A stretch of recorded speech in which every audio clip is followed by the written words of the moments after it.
tonight's topic and speakers. Our first speaker is David Smalley. He's a talk radio host and CEO of Secular Media Group, LLC, which is an international coalition of secular activists, broadcasters, news writers, and humanists, which raised more than $165,000 for charities in the last 2 years. He is the author, yes. I said 165,000. That's more than a smattering. He is the author of Baptized Atheist, which details his story of deconverting from Christianity.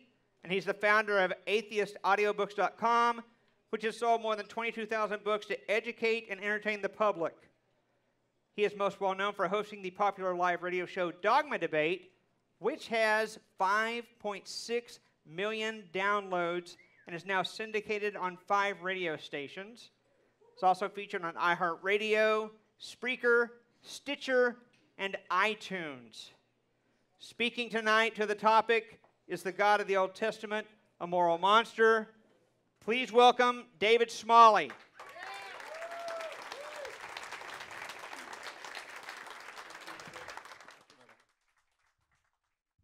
Thank you, Ezra. Can you guys hear me?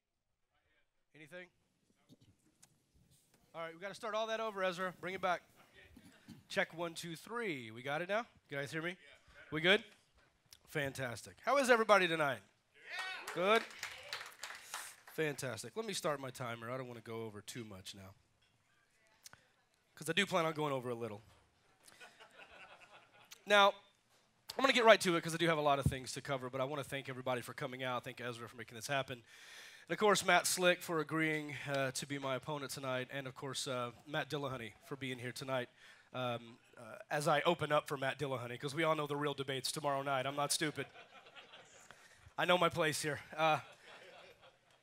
So I want to begin by reminding everyone the topic of tonight's debate, which is the God of the Old Testament a moral monster? Now, whether you're a believer or non-believer, you have a basic standard of morality, some way that you determine right from wrong. So as we talk tonight, decide for yourself if the God of the Old Testament is somebody you'd like to have on your moral team.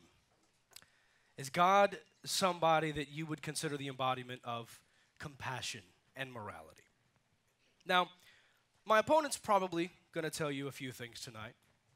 I'm fairly certain he's going to say at least 2 things. One being that atheists have no basis for objective morality in which to even judge God in the first place.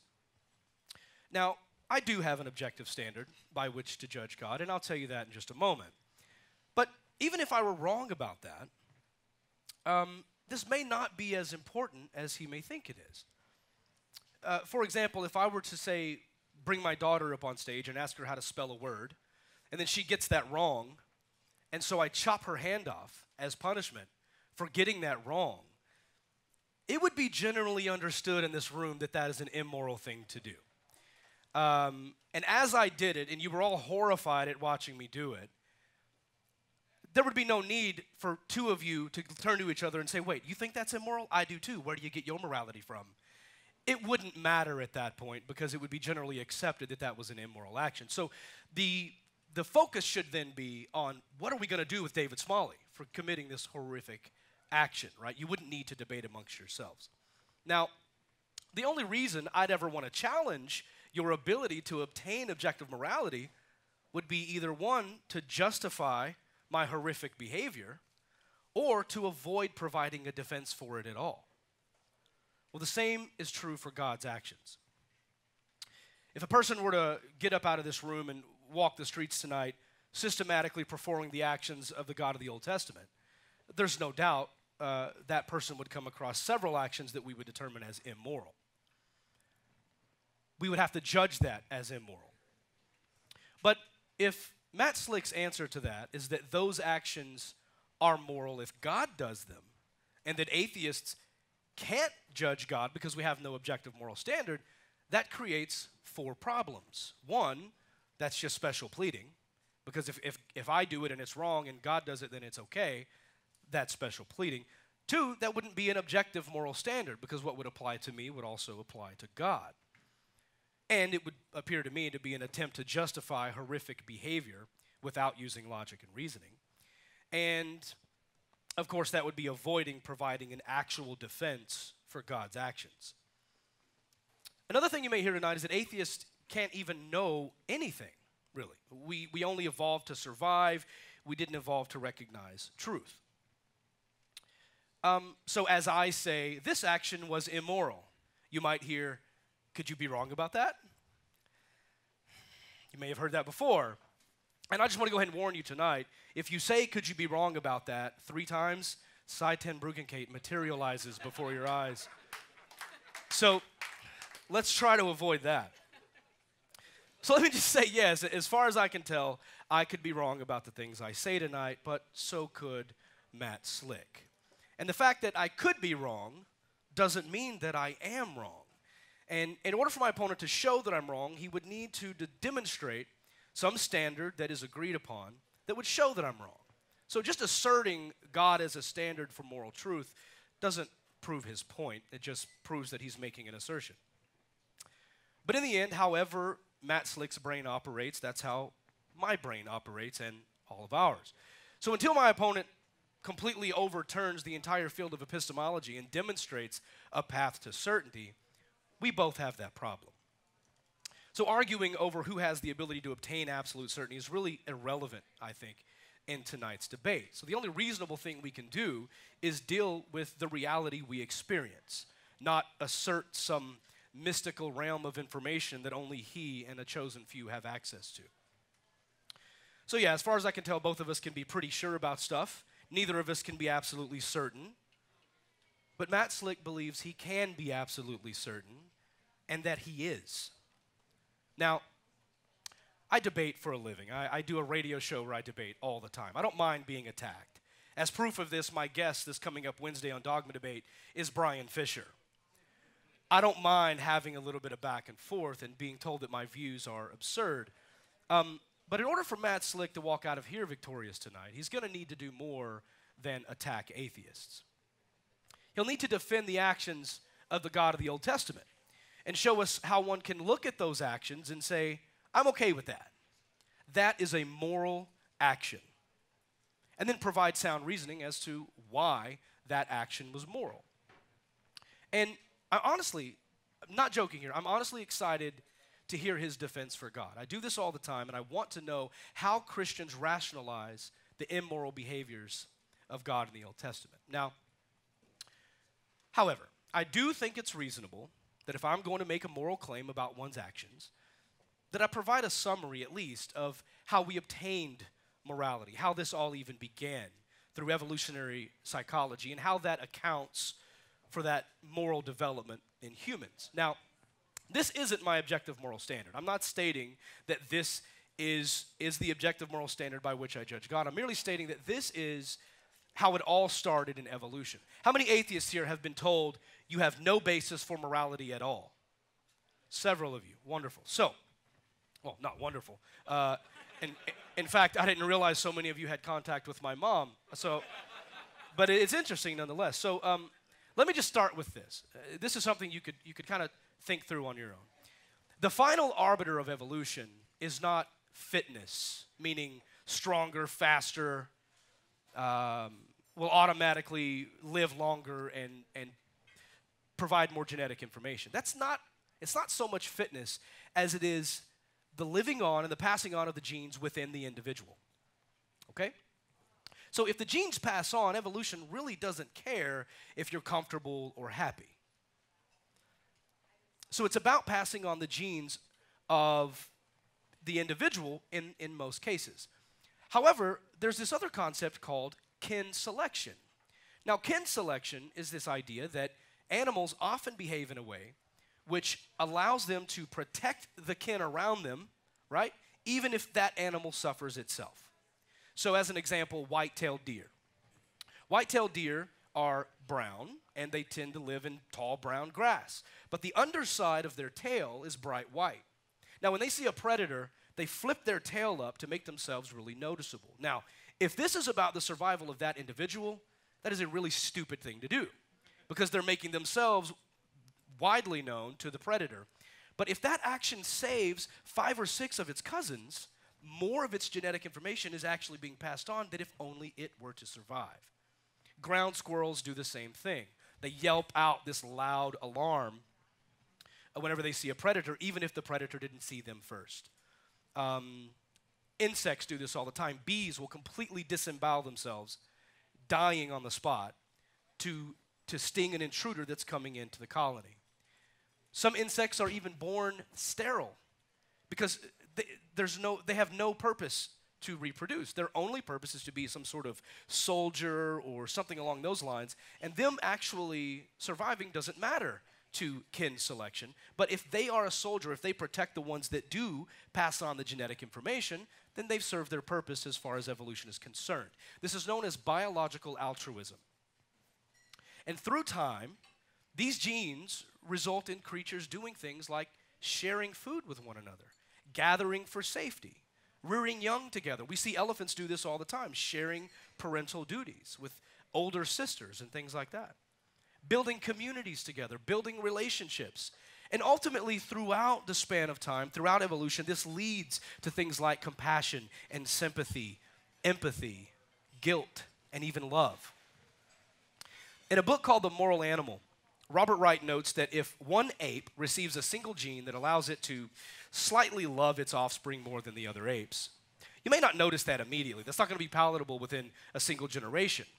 But if that gene provides just a 1% survival advantage over the other apes, they're going to continue to thrive. And so over time, as that offspring passes it on to another offspring and so on, eventually that entire population of apes is going to be slightly more compassionate than the population that came before it. So when a person is saving another person's life, even if we don't know them, it's instilled within us by natural selection in an effort to pass on the genes of our species. In early humans, spreading genes meant dealing with your neighbors. You would have to deal with your neighbors, helping them, working with them.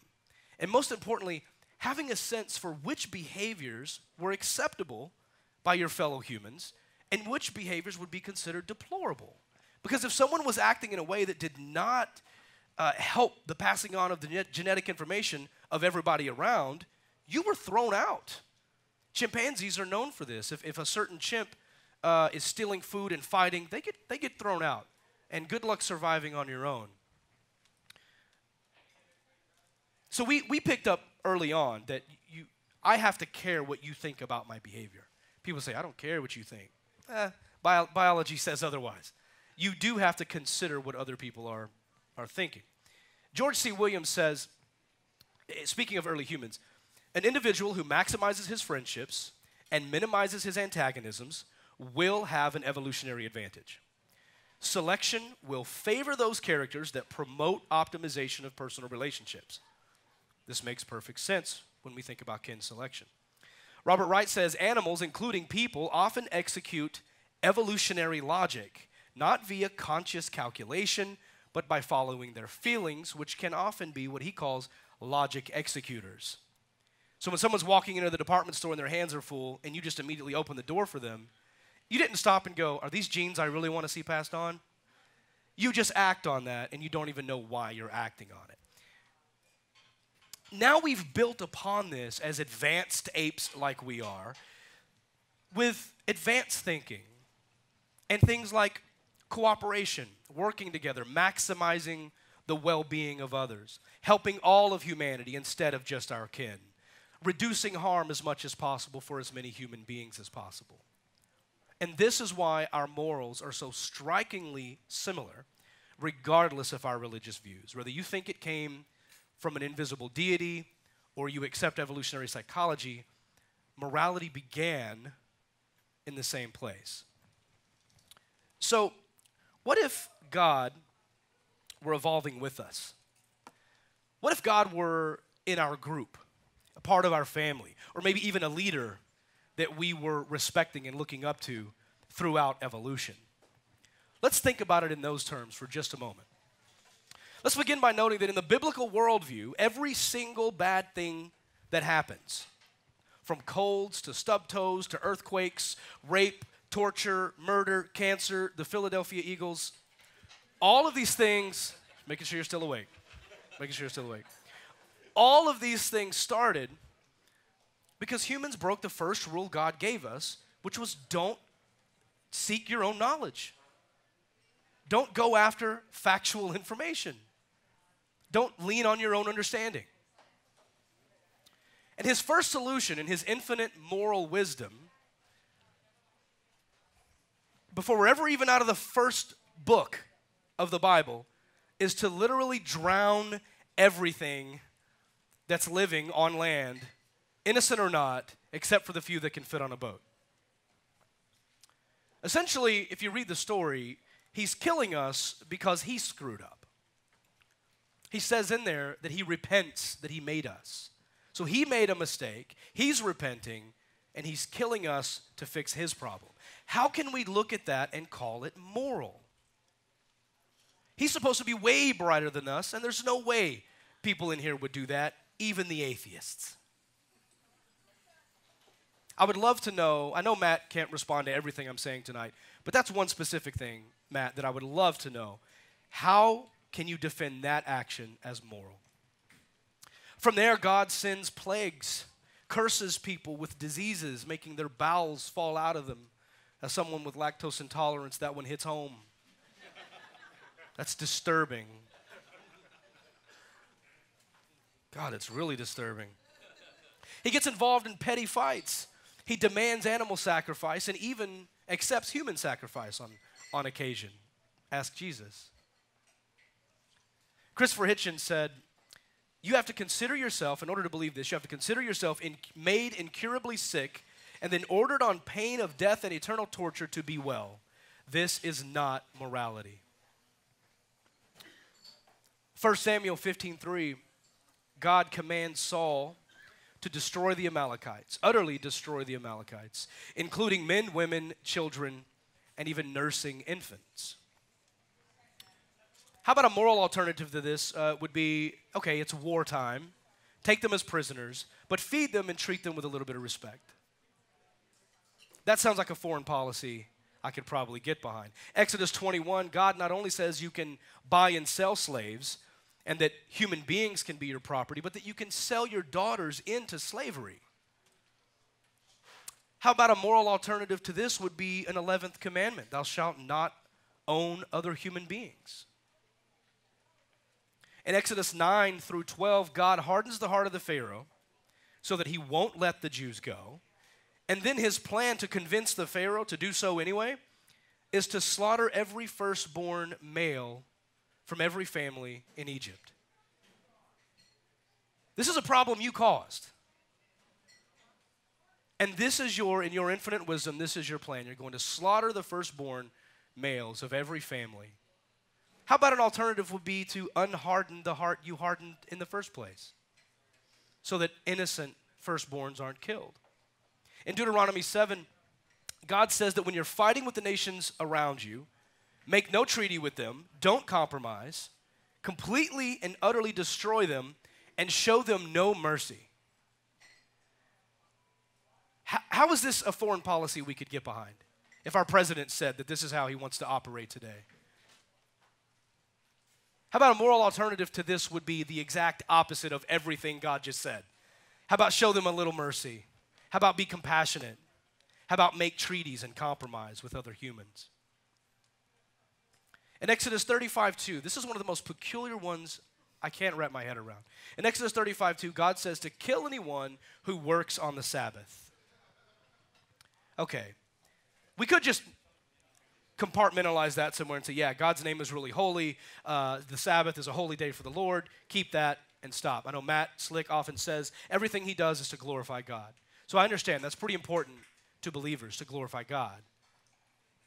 But a few verses later, a man is caught picking up sticks on the Sabbath. And so they grab him, and they bring him before God, and God gets to judge him directly. What do you want us to do with this guy? And God says, I've told you what the rules are. Kill him. The man just wanted to kindle a fire, so he was picking up sticks. How about a moral thing to do would be for a punishment to fit the crime? To ask yourself, why is this even a crime in the first place? Your name is so holy that anyone who does any work on that day is automatically killed? How do we call that moral? How about, as a moral alternative, let the man kindle a fire? What's it going to hurt? And how about just the entire book of Job? Just the whole thing. For any Christians here tonight who think I'm a deceived lunatic out to insert Satan into your lives, don't take my word for it. I saw a hand go up. That's cute.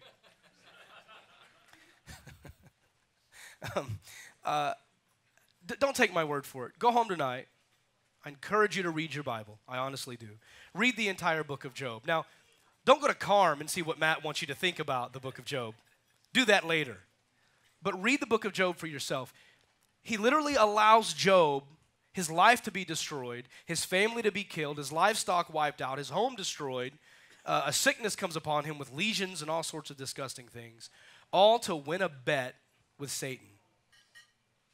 I don't know how you can read through this and think that God is anything but a moral monster. How about a moral thing to do is none of that? Just don't do that. Don't use a human being's life to be your bet. And you may hear a defense for this. Well, he got all that stuff back later. No, he didn't. His family was not brought back to life. He was allowed to continue making new children. In 2 Kings, Elijah is walking along, and these children come out of the woods, or these children come walking along, and they just call Elijah Baldy, which I understand I could take offense to. I get it. But I wouldn't do what Elijah did. Elijah put a curse on the children, and 2 bears came out of the woods and mauled the 42 children. How can we say this is a moral action? And finally, what about just basic forgiveness? If I were to make a mistake right now and say, guys, I'm sorry, that's actually not 2 Kings or whatever, and I said, look, let me have those 60 seconds back. Would you all agree? Let me take a step back and forgive me for something I did? If you are able to forgive someone, I submit to you now, then you have a higher morality than the God you worship. Because God does not forgive us. He can't just say, I forgive you. Well, he can after he watches his only son be beaten and tortured, bloody, and then slowly die an agonizing death, most likely of asphyxiation. Then he can forgive you. How can we look at this thing and call it moral? There's no way, if God was evolving with us, that we would have tolerated that behavior. We would have thrown him out of the tribe a long time ago. None of you would behave in this way. None of you would respect a leader who behaves this way. So when it comes to the God of the Old Testament, I can tell you the objective moral principles I use in which to judge God are well-being and the veil of ignorance. If God were behind a veil of ignorance, not knowing what his position was going to be in society, do you think God would have created the same rules, not knowing if he was going to get to be the God or would have to be one of the people? This will show you immediately. There's no way God would want to live under his own rule. There's something about making someone's bowels fall out. I'm sorry I'm stuck on that one. It's so important to me. There's something about making someone's bowels fall out of them or striking someone with a plague or stoning them to death that just according to the facts of reality are detrimental to the well-being of a person, period. And thereby, those things are detrimental to the well-being of all people. So would it be objectively, morally wrong to torture a baby for fun? Well, it's not subjective because it's not different for each culture. You can't justify it based on culture. The facts of reality show us that torturing a baby is in direct opposition to human well-being. And that is the objective moral standard. Now look, I'm not going to pretend that I understand philosophy to the degree that Matt Slick does, because I don't.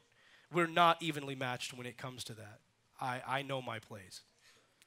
But when we're talking about evaluating the moral character of an individual, fictional or otherwise, epistemological arguments about certainty are just red herrings. I've told you how we develop morality through evolutionary psychology with no God needed. I've explained to you that well-being and the veil of ignorance is how I determine my moral understanding. But if I may predict Matt Slick's position, it's that his God has written moral code on all of our hearts. He's written it all within us. But here's the thing. God, the God of the Old Testament, even fails according to the Christian moral code. And to say somehow that because God is God, his immoral actions suddenly become moral is special pleading. So regardless, if we judge God's actions based on what we understand about evolutionary psychology or well-being or the veil of ignorance, or if we use good old-fashioned Christian morals, the God of the Old Testament is nothing but a moral monster. Thank you. David Smalley.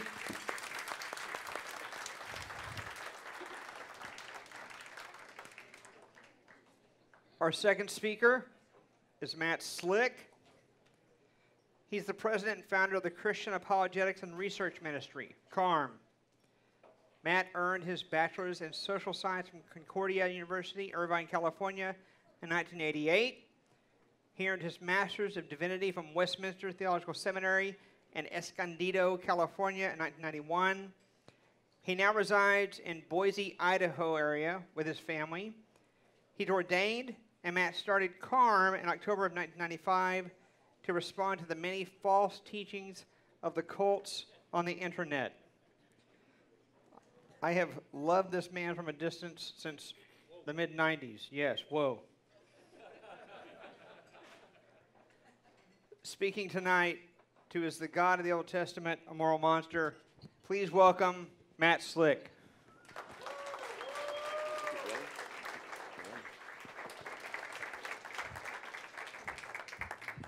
Okay, so you guys having a good time? Yes. Yes.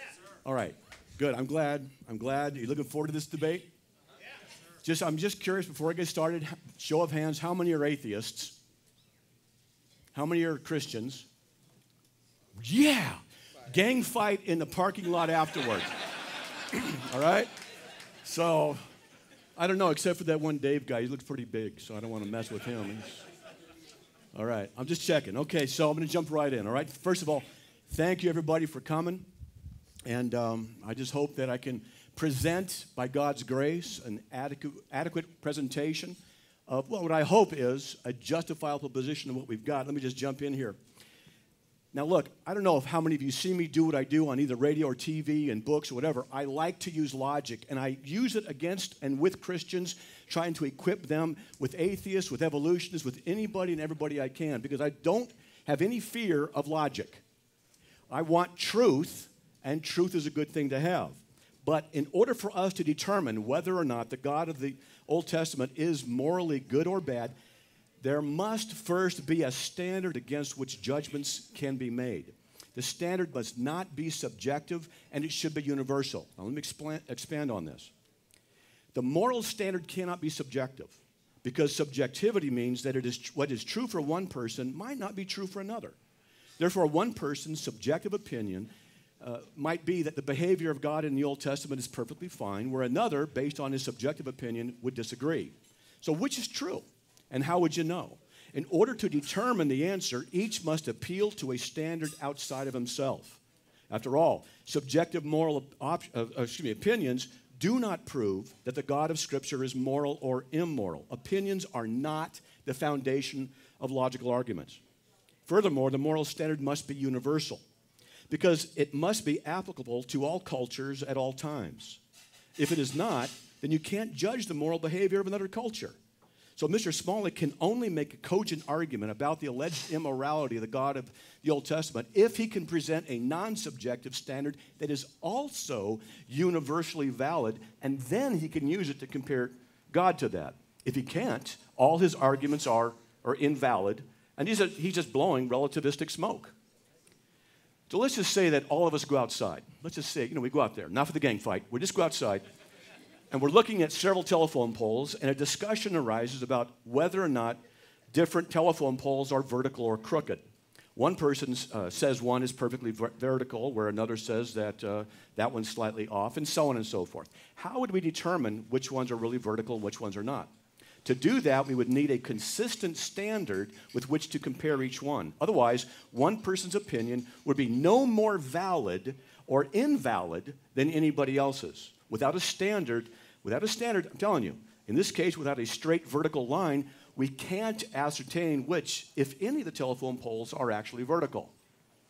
Just as a proper vertical standard can be used to determine the vertical quality of multiple telephone poles, a proper moral standard can be used to judge the good or bad of various moral actions. But as I said, the moral standard can't be subjective, lest it amount to opinions, and it must be universally applicable. Otherwise, it cannot be applied to anything outside of our own experience and preferences. And you can't judge the God of the Old Testament. You may not like him, but who cares? Think about this. Morals are abstractions. They are concepts. But concepts require a mind, and so it is fair to infer that universally true concepts imply a universally true mind. But I digress, as I like to do. I'm not here to argue that case. Maybe for another time we can, Dave. Instead, I'm here to respond to Mr. Smalley's challenge. I call him Dave. He's a nice guy. I like him. Mr. Smalley's challenge. If he calls me Mr. Slick, that's also good, but it sounds a lot better. I'm here to respond to him. Now, in so doing, I'm to present my position using logic and evidence, not emotionally charged rants full of subjective things like outrage, appeal to common sense, personal disgust, or evolutionary ethical systems. Also, I don't plan to use misrepresentation, and I don't think he wants to do that either. We're trying to be good here, and not in a relativistic sense.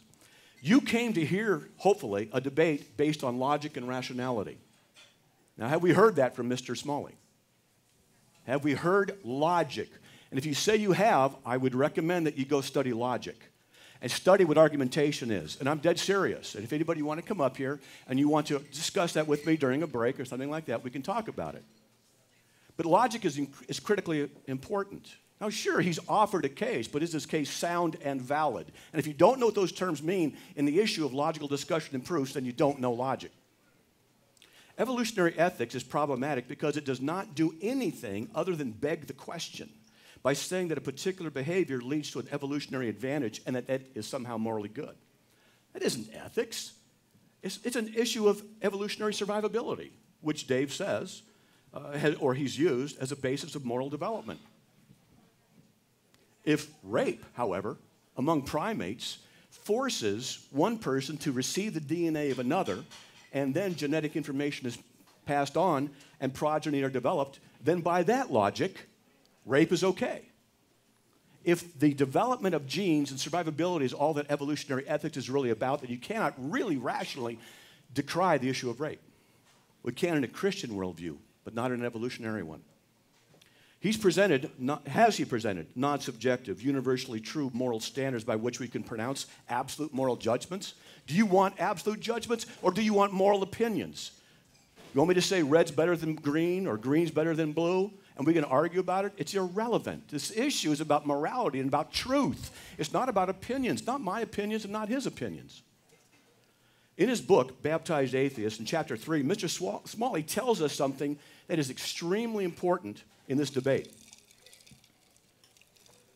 Quote, obtain your ethics and self-respect from your personal experiences and base them on accepted sociological norms. That's what he says. So, obtain your ethics from your personal experience and accepted sociological norms. That's arbitrary. If personal experiences and social norms are where we get ethics, then they're not absolute. They're not universal, since personal experience is subjective and social norms change. Therefore, his method of determining ethics cannot be used to judge the God of the Old Testament because it is subjective, since it's based on his personal experience and sociological norms. After all, the Jews had their own personal experiences and their own social norms that differ from his.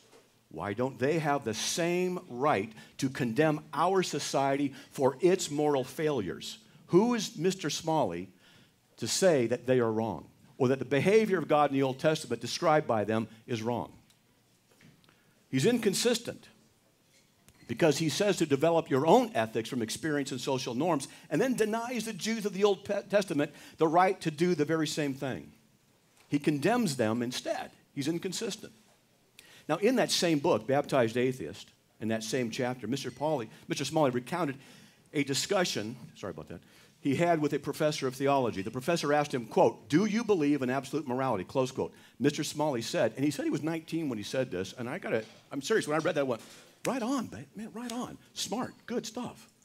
He said this, quote, "For there to be absolute morality, we would first need to have an absolute source from which that morality derived. Without that source being proven as absolute, we cannot say that anything or any rule is for certain," close quote. I totally agree with that.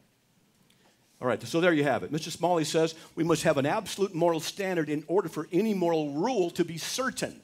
But if he doesn't have one, then he can't be certain that the God of the Old Testament is immoral. But he's up here defending the position that it is. That's an inconsistency. Now, let me reiterate.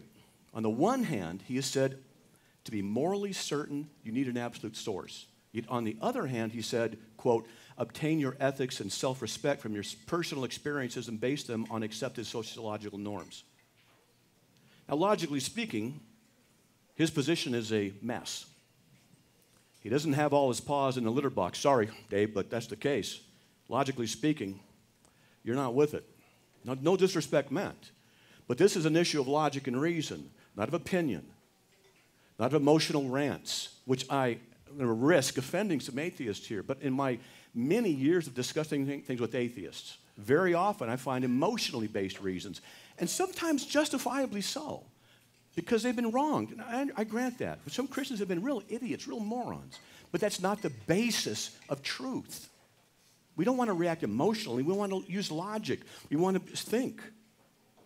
So let me ask this. Since Mr. Smalley denies absolute morals by appealing to personal experience as a source of morals, then on what basis does he make authoritarian universal judgments and absolute condemnation of the God of the Old Testament? The atheist position, in my opinion, is a predicament, because there can be no transcendent absolute moral standard by which moral judgments can be authoritatively made and then condemnations justified. I'm not saying you don't have an opinion to disagree. I will defend every atheist's right to disagree. You have that right. But that isn't the basis of truth. Your disagreement and your opinion doesn't establish truth, nor does my opinion. It works both ways. Now, I took some notes here. I wanted to try and respond to a few of his objections that he raised. I'm going to try that, but I have about a 7-minute closing I want to do after that. So let me ask you really fast, how much time you got left? However much you want. However much? 3 days is awesome. Just camp it in here. I'm going to start teaching slowly. And really, most of you will be converted by the time we're done. You'll take that bet? Come on over to Boise where I live. Let's talk. That was you, right? That was you? Yes, sir. I think you and I'd get along, Matt. Actually, I wish I could say I don't have time. We'll talk about that tomorrow night. He's a good guy, relatively speaking. All right, so the flood. Let me talk about the flood.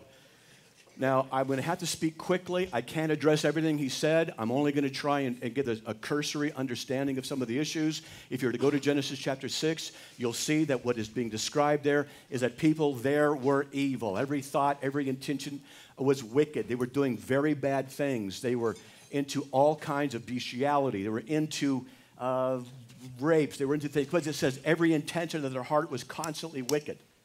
Now, biblically speaking, you don't want to take something, look, folks, logically speaking, you don't want to take a corpus of writing in a biblical context and take one thing out and go like this and rip it out of context and say, see, now let's look at it. Let's look at it in the context that it was written in. Because in that context, God had promised the Messiah. And that was in Genesis chapter 3. The proto-evangelium is mentioned there. The first mention of the gospel came down through a certain lineage as it was narrowed down when history was recorded. And what I believe, personally, that what's going on here in the context is a demonic effort to destroy the messianic line by getting it corrupt. So God says, reboot, and he did this. now repenting, and he was sorry for this. These are anthropomorphic terms. Anthropomorphism just means God speaking in human form. I talk about this when I do Bible studies, and I go into it extensively, and I show it through the scriptures. I can't do that right now to you. God sends plagues. Yes, he does. He has the right to make judgments upon people. Now, you may not like that, but if he's God, the creator of the universe, and people are doing bad things, and he warns them, don't do this. There's a judgment coming. There's a consequence to it. And they keep doing it. Don't do it. There's a consequence. Don't do it. There's a consequence. And they do, and they do. And then he sends a plague. People say, that's wrong. God doesn't do things arbitrarily. He doesn't do things in isolation. He doesn't do things like, excuse me, I think those Canaanites, man, those guys are buttheads. I'm going to kill them right now because I don't like them. That's not what he does. 400 years he worked warning the Canaanites who were committing bestiality. And they were taking their children and putting them on Moloch, which is a brazen altar with arms of this ox head, human body.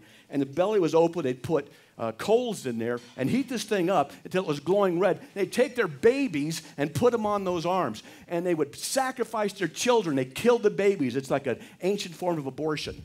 And they would kill them, and God said, don't do that. Don't do it. Don't do it. And so finally, when they wouldn't repent, God sent the nation of Israel in to wipe them out. The Amalekites, the Canaanites, these are bad people. God did what many of you would agree needs to be done with people who murder babies. Go take them out. Go get them. And he does it, and you say, oh, he doesn't have the right to do that.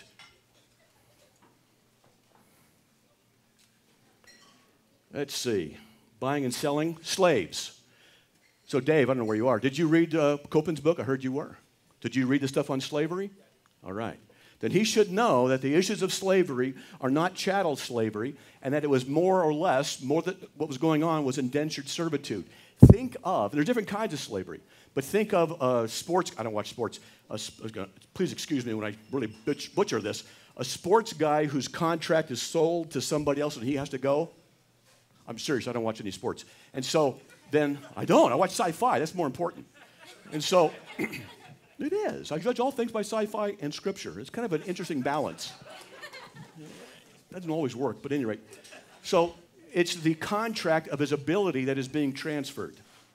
Now, there's a kind of slavery of war. You're captured, and then they were ordered to be released within 7 days or 49 years, or 7 days, 7 years or 49 years. There was indentured servitude where they volunteered into it, and there was, and then judicial slavery where people did things that were wrong and they had to pay their debts. These are the basic categories of slavery. And you never find in Scripture that it says that a master owns a slave. It's always said he's the master.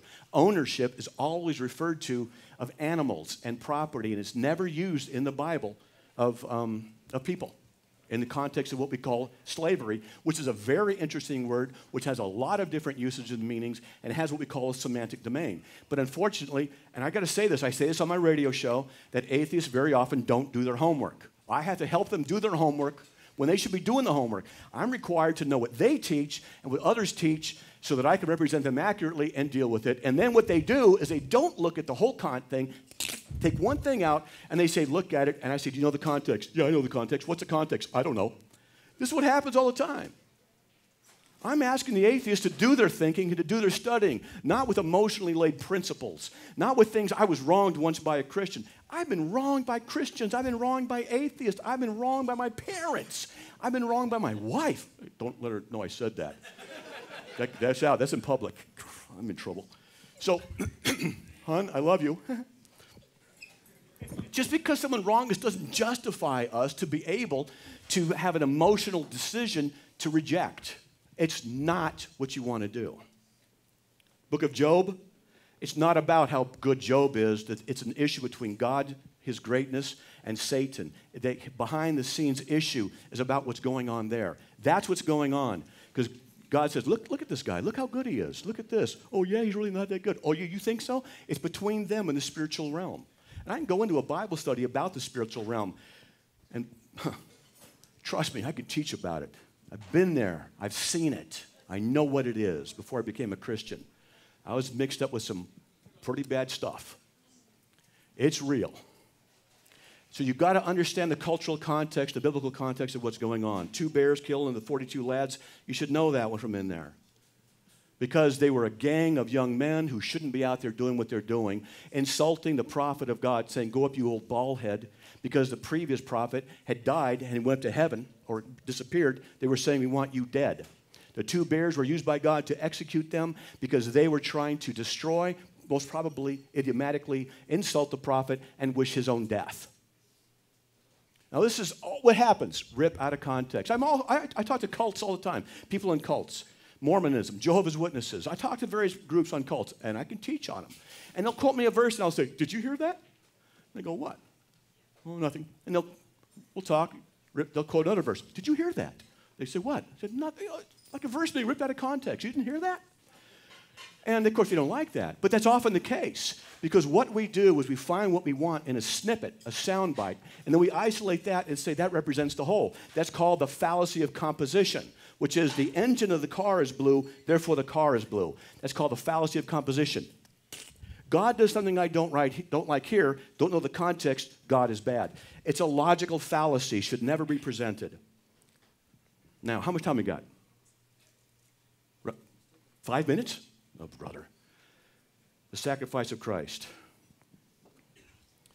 I want to talk about that. We only have 5 minutes. I got to conclude, so I can't do that. It's not child abuse. It's not sacrifice of somebody else. In the Trinitarian communion, of the doctrine of the Trinity, it's God himself who became one of us, and he's the one who's offended, and he's the one who is the one who satisfied the requirements of the law and took our place. It's an incredible doctrine of great love and sacrifice. I can't give you the depths of it in a real quick soundbite, but that is it, and I can talk to you about it. It's the greatest act of love ever given, because not only was it a self-sacrifice, but he took your sin upon him and had to deal with that. And if you want some time, I can tell you what that means in an experiential way. I hope you all can see, this is what I've written, I hope you all can see that the issues that he's raised out of the Old Testament are not as black and white as Mr. Smalley would like them to appear. Now, maybe I haven't done a good enough job to demonstrate that. I just don't have time to get into each one in detail. But I have a website, and there's Bible difficulty section, and I deal with a lot of these. They're right there. Even though he says they're black and white, or he says they, well, I won't get into that. If we look at the cultural context, expanded textual context, and related verses, we can see that such a radically different culture in a radically different time can't be so easily dismissed as morally inferior to our own. So, then whose personal experience in culture is right? Is it his or mine? The ancient Jews of the Old Testament would look at our culture today and be appalled at the immorality that is rampant within our nation. They would have their own personal experience and their own social norms with which to judge us. Remember, personal experience and accepted social norms are the very thing Mr. Smalley says ought to be used in order to develop ethics. So we must agree that the ancient Jews should use their own personal experience and their own social norms to judge our behavior. If he disagrees, he refutes himself.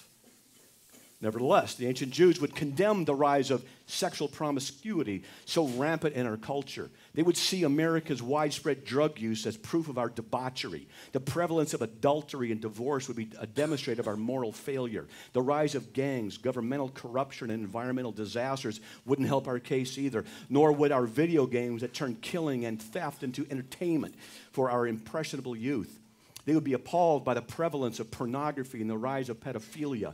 They would be immensely saddened by the callous disregard for human life that has resulted in the death of millions upon millions of the unborn. They would probably wonder why God has not judged us.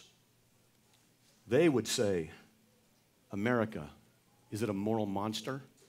What do you think their answer would be? Yes. And would they be right? And yet Mr. Smalley, who's acclimated to our American moral culture, makes judgments against the God of the Old Testament. What right does he have to do so? Do any of us have the right to make such judgments? Remember, we're not talking about emotional preferences. We're not talking about clever sound bites. We're not talking about those things. We're talking about rationally defensible moral positions from which moral judgments can be made. So let me run this by you. Let's say that one of you in the room, any one of you, and I, are having a discussion about this debate. We're outside in a park someplace, and we see a man some distance away physically assault a woman and take her purse. Of course, we're both running to her aid. But unfortunately, the assailant gets away. Is that an injustice? Yep. Let's further say that a year from now, you and I are in an African country, and we're at another park discussing another debate, and we see another man physically assault another woman and take her purse. He likewise escapes. Is that also an injustice? Yes, it is. Even though they're in different cultures, in different times, and different places, it's unjust.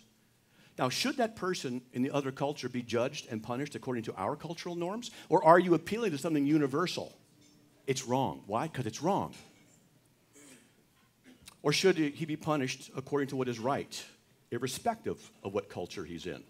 If you say yes, he should be punished irrespective of the culture, then you're recognizing the universal moral principle of justice that goes beyond where you are, what culture you're in, what year it is. You're appealing to something greater than yourself, something outside of yourself, in order to judge two different assailants, two different places, at two different times, and two different cultures. You're appealing to a universal moral absolute. But how is that possible without God? Well, let me ask you, have any of you ever gotten away with an injustice and you've not been punished? If so, would you agree that that's unjust? You should have been punished. You got away. If you say no, then you cannot condemn the two men who assailed the woman and took her purse, nor can you condemn the ancient Jewish moral system. But if you say yes, they ought to be punished, then you realize there is such a thing as a universal moral ought that do not depend upon your preferences or what day it is or what culture it is or where you are. But if you're an atheist, you can't have universal, independent, transcendent moral oughts. In addition, if as an atheist you admit, I'll be done in 2 minutes, that there are many injustices in the world where people are never punished. Now check this out. If you admit, as an atheist in your world, that there are many injustices in the world where people will never be punished, but who ought to be, then you're saying that in your worldview, in your perspective, it necessitates the existence of perpetual injustices. They'll never be dealt with. Perpetual injustices in your world. But in a Christian worldview, every injustice will be dealt with, either by Jesus on the cross or by you facing the ultimate judge. But that's a topic for another time as well. I'm simply trying to illustrate that we all recognize there are universal moral truths. Otherwise, moral judgments can't be properly maintained. But in a worldview that does not include God, there can be no universal moral truths, only inferences based on the collective subjective experiences of people in ever-changing social constructs who've evolved from hominid ancestors. But that means you have no real justification for judging the actions of another culture, and that means Mr. Smalley doesn't either, and he has lost the debate because he has no standard by which he can say authoritatively that the God of the Old Testament is a moral standard. He can raise emotional responses, but who cares? That's not the substance of rational debate. To assert the universality of any moral truth is to infer an obligation to obey it across cultural lines. But to do that, you have to step into my world where God exists, where he is a necessary source of universal moral truths, where all injustices will eventually be dealt with. But in an atheist worldview, injustices are unanswered. So Mr. Smalley has no right to judge the God of the Old Testament. He has no right to attack a people who derive their ethics out of their own personal experiences and sociological norms, just as he said they ought to be judged. But his inconsistencies haven't stopped him from condemning them and exposing his own self-contradiction. Thus, he has failed to show that the God of the Old Testament is a moral monster. Thank you.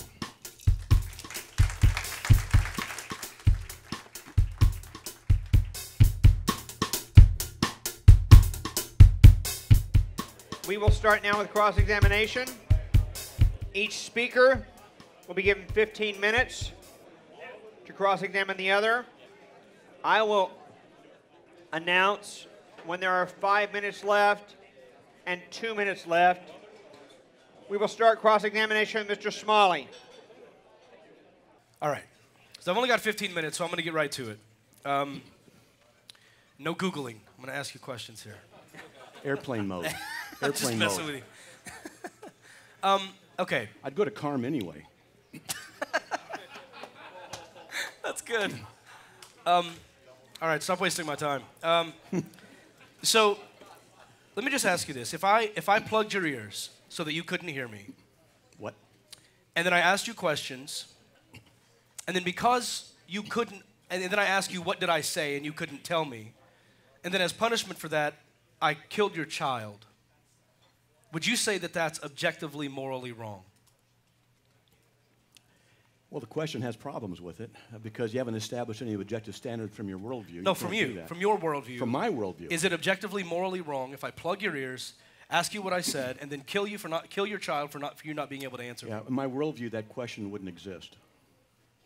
It's a non sequitur. It's not a non sequitur. I'm asking you in the situation, if I plugged your ears, ask you a question, you're going to make me ask it like 3 times so that you can take up all my time with one question. Is that your tactic? Because that sounds pretty No, I'm not brilliant. that slick. Okay. Okay. So would it be objectively morally wrong in your worldview for me to do that to you? To plug my ears, require me to do something. No, I just plug your ears and ask you a question, and then when I let go. It's not a good question. Why is it not a good question? Well, you can't answer it? I'm answering in that it's not a good question. It doesn't reflect Christian theological perspective. I'm not trying to... You said my worldview. That's a Christian one. I'm saying according to your worldview, would that be objectively morally wrong? It's a non sequitur. It's like saying in your worldview, can God make a square circle? Well, it's a logical impossibility. It doesn't exist. I'm asking because I have the ability to do the things I said, and you have the ability to judge my moral actions. So it's an actual question that I'm posing to you. Would it be objectively morally wrong for me to do that? You can try and get me to say this about God. I know that. But I'm going to go along with you just for fun, all right? Yeah, I've already stated the answer, but I'm going to have fun. Okay. I'm going to say it wouldn't be right for me to do that. It wouldn't be right for you to do that. Okay. Would it be okay if God did it? Well, for me, yeah. Would it be okay for God to do it? God wouldn't do it. But he did do it. In Exodus 9, he did it when he hardened the heart of the Pharaoh. That was plugging his ears? He hardened the heart of the Pharaoh so that he wouldn't listen to Aaron and Moses and then systematically killed the firstborn. So you have done the study on what it means to harden the heart. I have, but when God does it become a moral action? So when God, who has his omniscient power and complete total knowledge of all things, decides to strengthen the wickedness of somebody so that they will ultimately carry out his plan, you don't like that? Oh, you're supposed to ask me a question, sorry. I'm asking you, if God did my same action, would you call that morally wrong? It isn't the same action. Why isn't it the same action? Because he's not plugging anybody's ears, and you're not God, I'm not God, and he strengthened the heart of Pharaoh, and Pharaoh was already resisting him. He just increased what Pharaoh was already doing, and then Pharaoh... Okay, so if you're already hard of hearing and I plug your ears anyway, you're avoiding the question. Then you don't need to do that. You're avoiding the question. But you see, Pharaoh was already doing what was wrong. I think you know that saying God doing the same thing I'm doing is special pleading. So you're He's trying to not doing the avoid same thing. Excuse me? God's not doing the same thing that you do. If you go out there, and you're not going to, I'm not accusing you, but if you went out there and just killed somebody because you didn't like them, that's not the same thing as God killing somebody because he doesn't like them. God's not arbitrary. Because in Christian theology, the Bible clearly states that all people are by nature sinners. It gets in the doctrine of federal headship. You should learn Christian theology. Okay. Yeah. Adamic representation. This is Christian perspective. You want to know from my worldview, then I'm required to give you a biblical answer. Right, but you're putting me and God on different standards, right? Yes, I am. Okay, is that not special pleading? No, I think it's pretty smart. But it's special pleading, isn't it? No, you're not God. Exactly. So it's not special pleading. Okay. That is special pleading, Matt. To say you're not God? No, to say that if I do something, it's morally wrong, but if God does it, it's okay. Does the exact same thing? Yeah. It could only be special pleading in my defense if the actions are identical. Okay, let me just move on. If I sabotage you, knowing you're going to fail at something, kind of like asking you that question,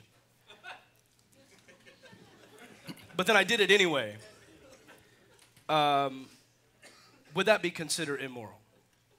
Sabotage me? Yeah, if I set you up for something I knew you were going to fail at, and I did it anyway, would that be immoral? So I'm not trying, you're going to accuse me of saying I'm trying to just waste time. I'm not. This is what I do. If you heard me on the radio show and someone asked me that kind of a thing, I'm going to say, I need more clarification on what it is you mean. I just set you up to fail, and then I do it anyway. You set me up to fail. I set so you God up to set fail. you up to fail. I'm asking you if I set you up to If fail. you did it. If I did it. Would that be good? I'm asking you if that's immoral. I don't know if it's immoral. I wouldn't think it's pretty cool. I agree with you. But Because would it be you're talking immoral? about morality here. That's Right. a different issue than set me up to fail about something. Would it be immoral, yes or no? I don't know, because we have to define what morality is in the context of what it is you're setting me up to fail to do. If it's, about being able to do rubber band tricks that Matt can do, Matt Dillahunty, and I can't do it, is it immoral? No, I just can't do it. Feels like it's already been 15 minutes. Is our time? Yeah, that happens when things aren't going your way. Yeah, that's it. The argument here, Matt, is according to Genesis in the Garden of Eden, God knew we were going to fail this whole concept of seeking knowledge, and he created it anyway. So God knew we were going to fail, but he did it anyway. Tell me why that's a moral action. Because God did not force anybody in their free will to resist him. They Hold did it on. of In their my own. analogy, I didn't say I forced you. I'm trying to answer the question. I understand, but this is my time right now. You want me to answer the question? I'm telling you that that's not the same thing because It's not the same thing. I'm not forcing you to answer, right? So wait a minute. I thought the issue was identical stuff, but now it's not the same thing. So I'm telling you. No. Okay. I'm going to need you to listen. I'm listening. God created the Garden of Eden. Yes. Put the tree there, the whole thing. 2 trees. He knew for a fact what was going to happen ahead of time. He knew they were going to fail, but he did it anyway. Is that a moral action? Yeah. It's moral. Yeah. Okay, that's good because to know. That's good to know. he allowed them to exercise their free will. You have But a he problem knew with that? ahead of time what they were going to do. So, when I And he know did it my anyway. daughter doesn't do something right, I'm not making her do it. I'm not responsible for her not cleaning her room when she's supposed to. Yeah, but not cleaning a room and, having cancer and torture are two different things. Oh, but he's not talking about cancel and torture. And besides that, guess what? Things didn't start going bad with Adam and Eve until they started acting like atheists and started making their own moral decisions. See here? I've been saving that one. I have Yeah. been saving that one. You know how hard it is to keep that to myself? At the right time. I don't know. I think if they were atheists, they'd be a little bit more respectful than that. It was laughter. But you smiled. let's see. If two Christians claim to have moral superiority over atheists because they have the objective moral truth that you're talking about in God, but then when Christians disagree on a moral dilemma, how do we atheists know which Christian to trust? Call me on the radio show and I'll answer the question. That's a joke. Come on, you guys. Oh, man. This is tough. No, what you do is you just go to the Word of God. You take the principles that are found there in Scripture and you do your best to try to apply them. In Romans chapter 14, verses 1 through 12, there are the admonitions by Paul the Apostle to allow for debatable issues and disagreements. Okay. You said before that even people who go to hell go there for the glory of God. Yes. Now, how is causing people to suffer for your own glory a moral decision? It's not the causation of suffer. That's the misrepresentation, which is often the case that atheists will undergo in trying to decry the actions of God. The eternal punishment that is due to them is because of the offense against the infinitely holy God. He has clearly provided the means of redemption from that righteous judgment through the blood But Matt, of Christ. he could just make them no longer exist. Like they don't get to come into heaven, they just poof and vanish. They don't exist any longer. How is specifically the eternal torture of human beings, how is that the best moral decision? You have to ask God that one, because he's the one who apparently... Well, I'm not debating God.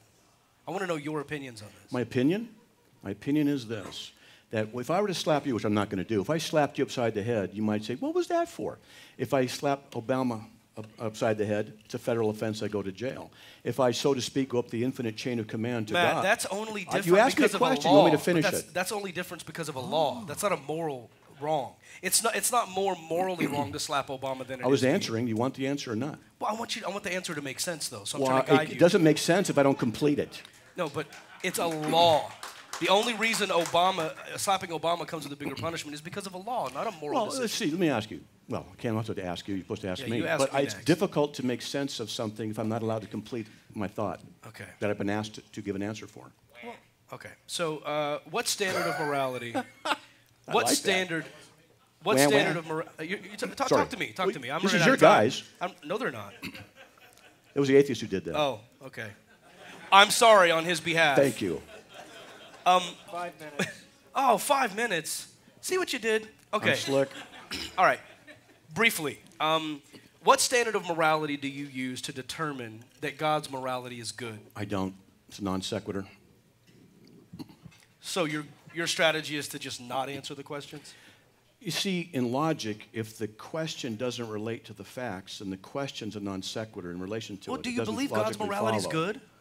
And so I don't use a morality that's superior to God, but which I can judge God in the Christian worldview. That's an impossibility, since you did say use a Christian worldview, my worldview. So therefore, your question doesn't fit in the worldview, and if you study your Christian thought, you'd know that.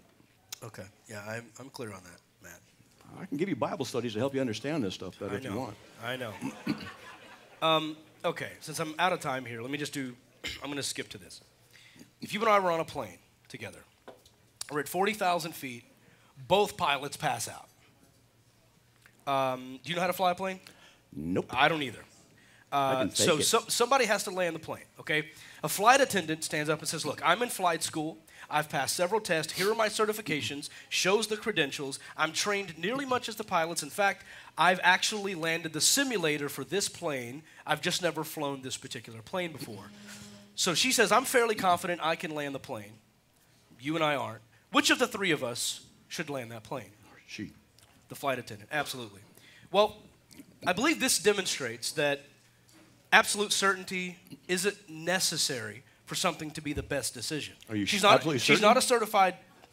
She's not a certified pilot, but she's definitely the best decision from the three of us. Now, let me add a slight twist to that and say, what if there's a guy jumping up and down in the back of the plane saying, I'm absolutely certain that I can land this plane.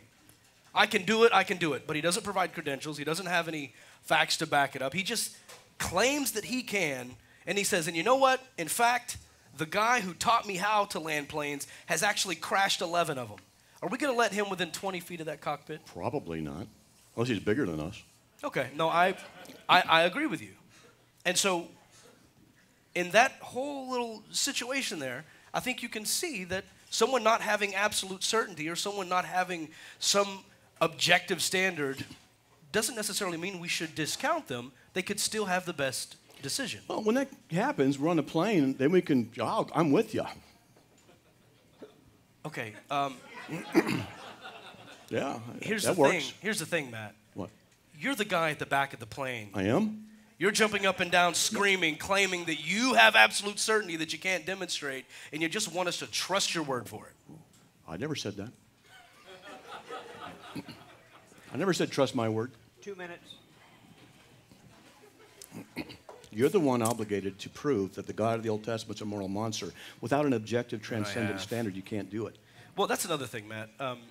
That book you quoted for mine was about 6 years ago, and I've since said that I was wrong about what I said in that book. And it's strange to me that you would address a book I wrote 6 years ago instead of the argument I actually made here, because I gave an objective moral standard. In my opening, absolutely. I talked about evolution? Nope. That was just the description for how it became to be. I talked about well-being and I talked about the veil of ignorance, and you never addressed either one of those. So I'll let you do that when you what was have that? your time. Well-being and veil of ignorance? Yeah. Well-being. So finally, how do you know for sure that Satan isn't pretending to be God, revealing you this information to defend his evil actions with piety? Evil, by definition, is self-refuting. God is not self-refuting, so therefore I know he's not. I feel like you just say words. Well, I'm sorry. I'm not trying to be actually, disrespectful. I feel like I do say lots of words. You've heard a lot of them, and I am sesquipedalian. Absolutely, I say words. Okay. But there's reasons behind them. You see, evil is by nature self-refuting and self-contradictory. God is not. I've not found a single thing in Scripture that demonstrates that God is self-refuting. And now I can demonstrate to you that it's not. If you want to have a Bible study with me, if you want to come up to Idaho and we sit for a week, we go through stuff, go on my radio show for a while, have friendly discussions, we can go through stuff and I'll show you. Okay. And I'll go over the laws of logic, what contradictions really are, self-refutation, and various things. I'd be glad to do that. I'll pay your way. I just don't know how. Okay, I'll do that. You heard him. I'll go. I'd love to. I want to know why you think God would create us with a moral standard and then systematically act in a way which flies in the face of that moral standard, but expect us to believe that he is moral. Saying he acts in a manner inconsistent. Okay. Saying he doesn't act in a way consistent with his moral standard doesn't make it so. You see, you can just pluck this out of the air, make it a statement. It doesn't mean it's so. We have to go through particulars and analyze them to see if what your statement is saying it's is a actually little ironic, accurate. though, because you said the Amalekites were being so bad because they were killing their children, and then his punishment for that was to go kill their children. You don't and think then that's deliver immoral? them into the hands of him where they can be saved. Right. He could have and just the made greater, them all believers, though. He could have snapped his fingers and he fixed their chooses not problems. to do that. I don't know why he doesn't. I pray for you. I don't know why God hasn't revealed himself to you to get I you have to be an saved. idea as to why. Because there's Maybe not because one. you don't want him. Okay. No further questions, Your Honor.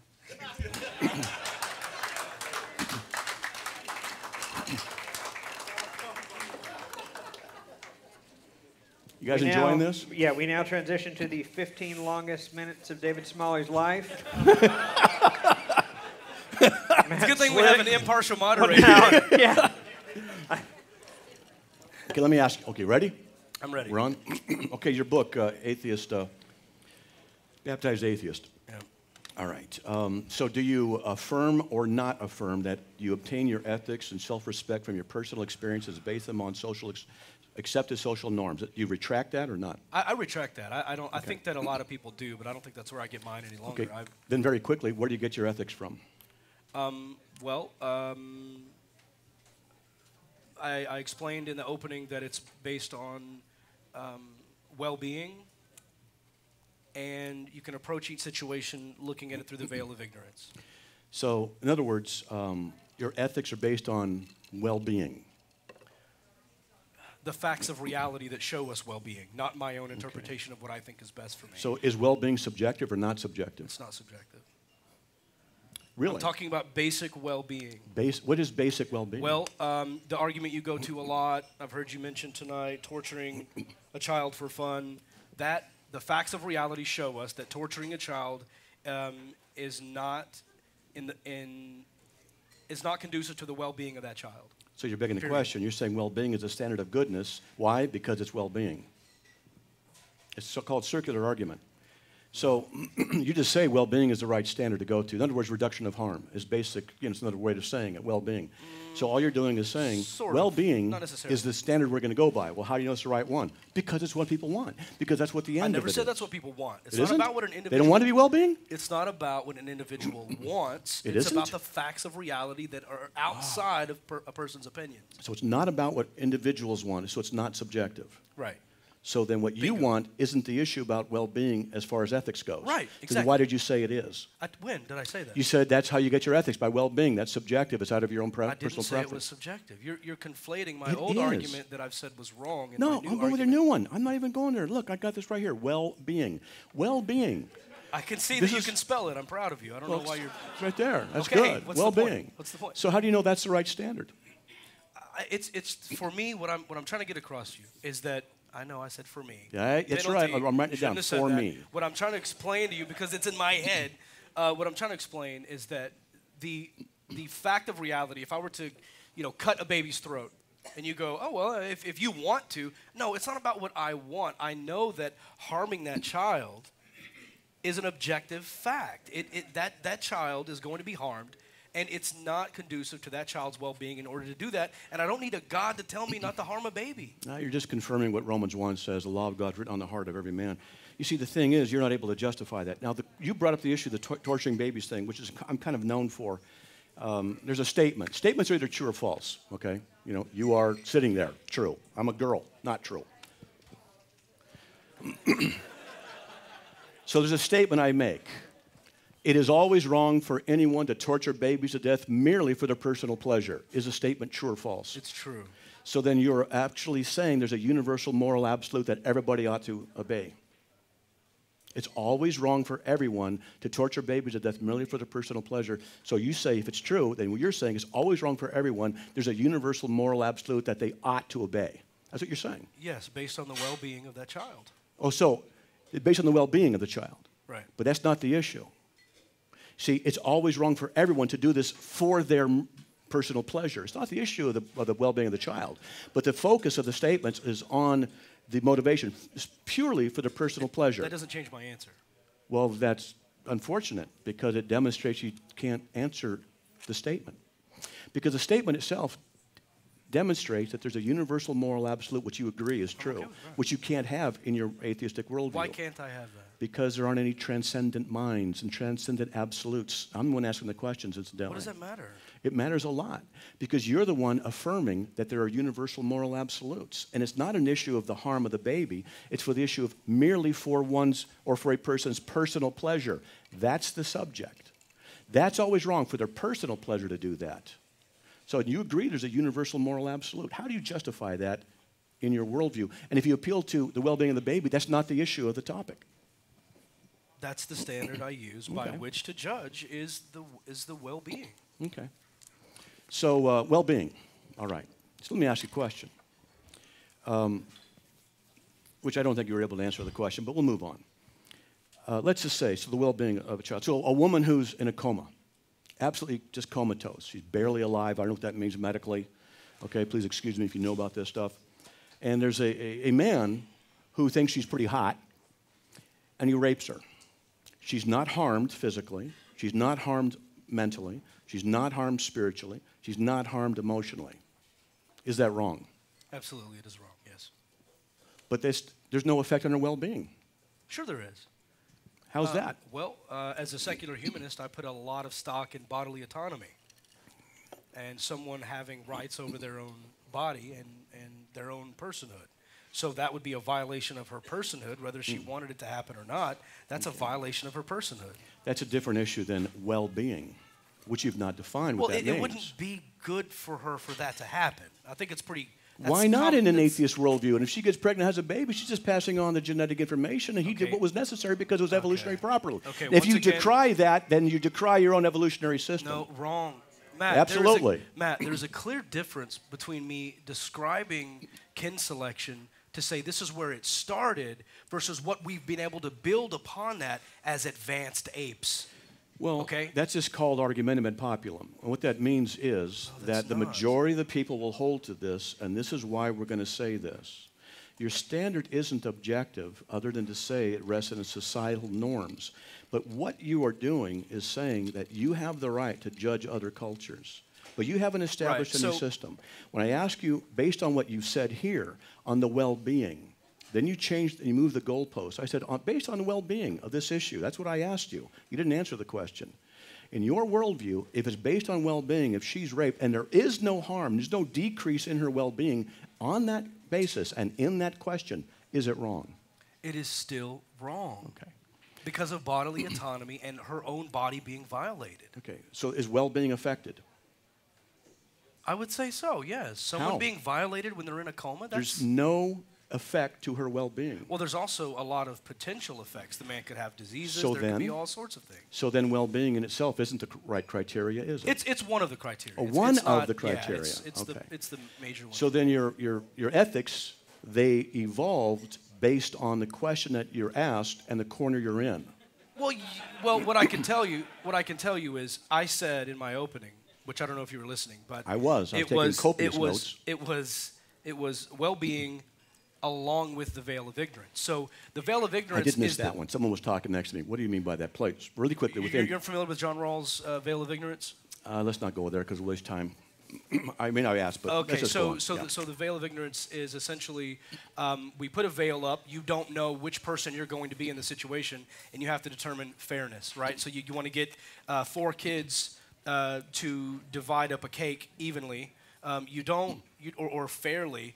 You give one kid a knife and tell him, you cut all the pieces, but you get to select your piece last.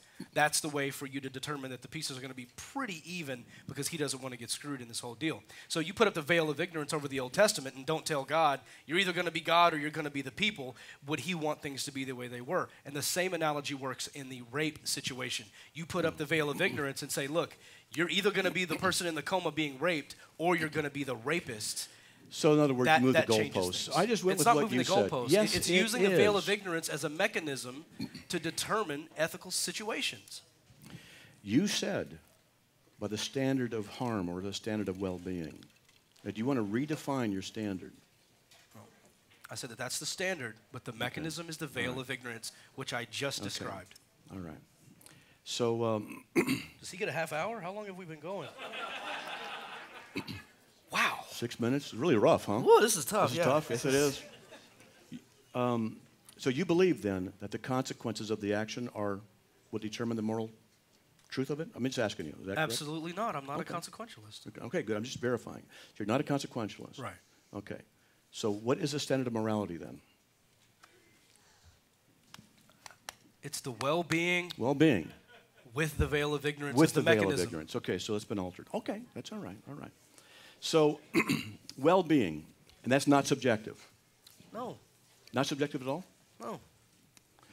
So you don't think that accepted social norms are part of the system? Well, I mean, there are going to be some minor individual moral, like should you park in a handicapped spot when you don't have the proper credentials, little things like that. Little things like that you could have little arguments over. But I'm assuming you're talking about big, massive ethical decisions on rape and torturing children and things like that. So, I'm not really sure what you're trying to get at. 5 minutes? 5 minutes. Well, let's just move it along a little. So you decry God because bad things happen? No. No? I do not believe in the God of the Old Testament because I do not think there's sufficient evidence to show that deity exists. Well, evidence is subjective. I don't reject him because I'm angry at him. I talk with him like I talk with you, like I would about any fictional character. Well, evidence is a concept that's subjective, and it's based on the criteria that you need in order to achieve a certain end. And that's what we can talk about, the abstraction that evidence actually is. Okay, and that's a whole other topic. You should Is that a study question that. for me? No, I'm just telling you that's what it is. So if there's issue of rape, murder, starvation, is that evidence, because they occur, I'm just trying to clarify, is it evidence that God does not exist? I'm sorry, Because murder, starvation? rape, murder, and starvation. Let's just use those three representative. No. Because they occurred, is it evidence that God does not exist? No, I don't think so. Okay. Is it moral evidence that God does not exist? No. So to bring up any of these atrocities like this is not evidence that God doesn't exist. Right, this debate is not about the existence of God, man. Okay, good. No. Good. No, I walked into the debate acknowledging that this character exists. So you're presupposing God exists in the Old Testament then?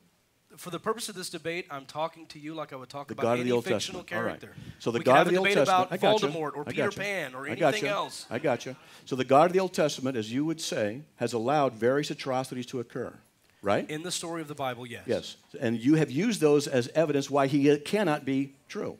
That he's going to be a moral That monster. is false. Yeah, yes. I'm Right. using it as evidence that if he Okay. exists, he's a moral monster. Okay. So then if, by your work, your logic, the corollary occurs, where God does good things in the Bible, where rape is stopped or starvation is Still stopped. doesn't provide My evidence. question, if that is the case, then is that evidence that he is not a moral monster? If there were things in the Bible that he did do that were good, That we're good, by your standard of good. well, I mean, I'm sure serial killers packed a lunch for their kid once. Okay. That doesn't mean they were So- good. So I'm just asking, this is an issue of logic. You say these, so to speak, generic things, bad things occur, God doesn't stop them, so therefore he's immoral. Right. So good things are stopped by God in the Bible, but that also means he's immoral. It doesn't mean he's moral. You have a double standard. You say this behavior or lack of behavior, this is where I'll conclude, but when it's the opposite in the corollary, then when he does the same kind of logic is applied, I'm still going to say it's not evidence for him. No, what I'm saying is him doing a couple of nice things here and there Couple? does not negate all of the horrific things he does in the Old Testament. Horrific things. Yeah. And you're the one to judge those. Sure. You're the one to judge the horrific things of God. Why not? Okay. How do you determine God's good? 2 minutes. You want to know? How do you determine God's good? You want to know? Yes. You can all mock if you want. He revealed himself to me. Another topic, another discussion. Yeah, go ahead and mock. I've been healed by Jesus. You just don't know. Maybe we'll talk sometime. Okay. All right? I'm looking forward to it. So, some other time, we'll tell you. All right? It's not so easy.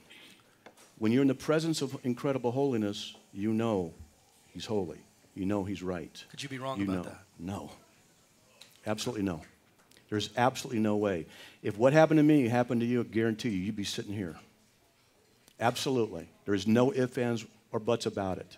You like to talk about experience. You like to talk about preference. Let me tell you, I like to talk about I've got evidence. it. I like I've to talk got about it, evidence. as well as evidence and as well as logic. I like to talk about And the evidence, issue is not that in the Old anecdotal evidence. Testament, you want to decry God because the things that he allows to occur, you judge as being wrong.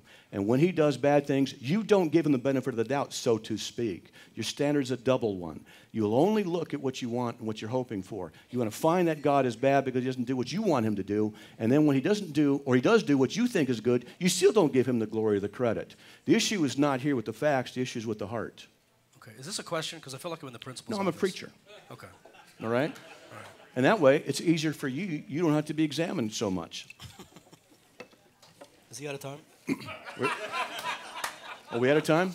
You have 28 seconds. 27 seconds. 27 seconds. Knock, knock. No, I'm just kidding. Well, we can't do this in 30 seconds. So I want to say thanks. Thank you. Okay. Appreciate it. Cross-examination. Appreciate you. Everybody. Got Q&A.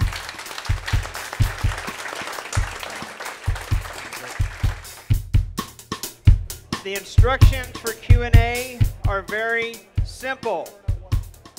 First, you must ask a question. Imagine that. I have to explain that. You should be embarrassed, some of you. Your question should be germane to the topic. It should be 2 minutes or less. We have one microphone tonight. Just ask that whenever you come forward, please say who your question is for. We are also taking questions that are being submitted by our very cordial and polite live stream audience. Those will be here on the laptop, and we'll split those between. Starting with the floor, first question, sir. Thank you. This is for Mr. Smalley. This question is for Mr. Smalley. If conception is the start of the formation of a baby, do you suggest that it contributes to the well-being of that baby for a mother to have an abortion? Sorry, say that one more time. If Is conception my mic coming through? Okay. If conception is the start of the formation of a baby, do you suggest that it contributes to the well-being of that baby for a mother to have an abortion? Oh, does it hurt the well-being? Well, I have to say I reject the premise that conception is the start, or that conception is a human life. I wouldn't call it that. But I may not be where you think I am on that. So that's not actually my question? I guess I'm just saying, confused as if to you. conception is, I mean, we know you get a guy and a girl together, they do their thing. That is the Oh, first yeah, okay. point. Yeah, okay, sure. So is the well-being, is that, nurtured by a woman having an abortion? The well-being of, no, that would be bad for the well-being of the egg being fertilized, yeah. It would not be in the best interest of the well-being of the fertilized egg for her to have an abortion, if that's what you're trying to get at. Okay. All right, fair enough. Okay. Just to clarify, though, I want to say that, but continuing on the pregnancy could be bad for the well-being of the mother, could end up being bad for the well-being of the fetus should there be any major issues, complications. That could get very, very nuanced. The well-being of the fertilized egg is only one piece of that question. I just wanted to clarify. That example is splitting hairs. I think it's a nuanced topic. This is for Matt. Dan Barker has just written a book, God, the Most Unpleasant Character in All of Fiction. And what he's doing is he takes a chapter in Richard Dawkins' famous statement that God is an infanticidal, genocidal, egomaniacal, whatever book. Have you read the book yet? No, but I've debated Dan before. Okay. I got his cell number. I can call him up and ask him if you want. And I'm sure you'll say, rightfully so, that it's kind of overkill. He takes the infanticidal, shows how Right. God kills infants, takes the homophobic thing in Richard Dawkins' statement, shows how he, kills gays. But my question is, it's such a compelling case that God is a moral monster. And let me just give you one thing that I thought was real subtle in the book. Where I think it's Japheth or whatever, who says, God, you give me victory over these people, and the first person that walks in that door I will kill him. Of course, who walks in the door but his daughter? 2 weeks later, she bemoans her virginity and says regrets that she won't get to live. And what Dan says is, why not let him off the hook? But and by the way, God does end up killing her. So why not let him off the hook? Why not give her a good beating? Okay? Why does God have to go and kill it? That's my question.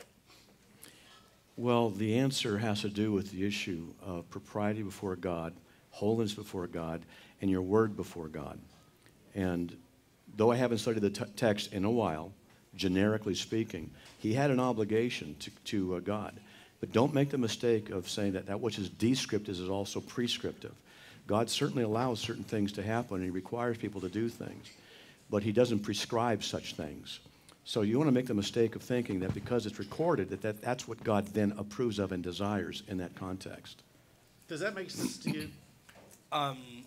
No, because the story you're talking about. Now, wait a minute. Is he going to be able to answer? Because I can answer to him. Well, I was just. That's what's going to happen? Just a brief Okay. little. No, what you're talking about is in Judges, I think 11 and 12. It's the sacrifice of Jephthah's daughter. Jeff. Yeah. Jephthah makes a deal with God and says, hey, if I win this battle, I'll sacrifice to you whatever comes out to greet me.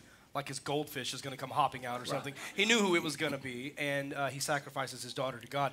That was one of the human sacrifices I was referencing in my opening. I find it completely deplorable. I find it disgusting. Okay. Well, you're entitled to your opinion. Because it ultimately is what it amounts to. If you're going to go that way, we would have to do a study. And I can't answer every single detail up here. But I have written about these things on my website. Go check it out. Go read the context. But just don't make the mistake of thinking that which is descriptive is prescriptive. There's a difference there.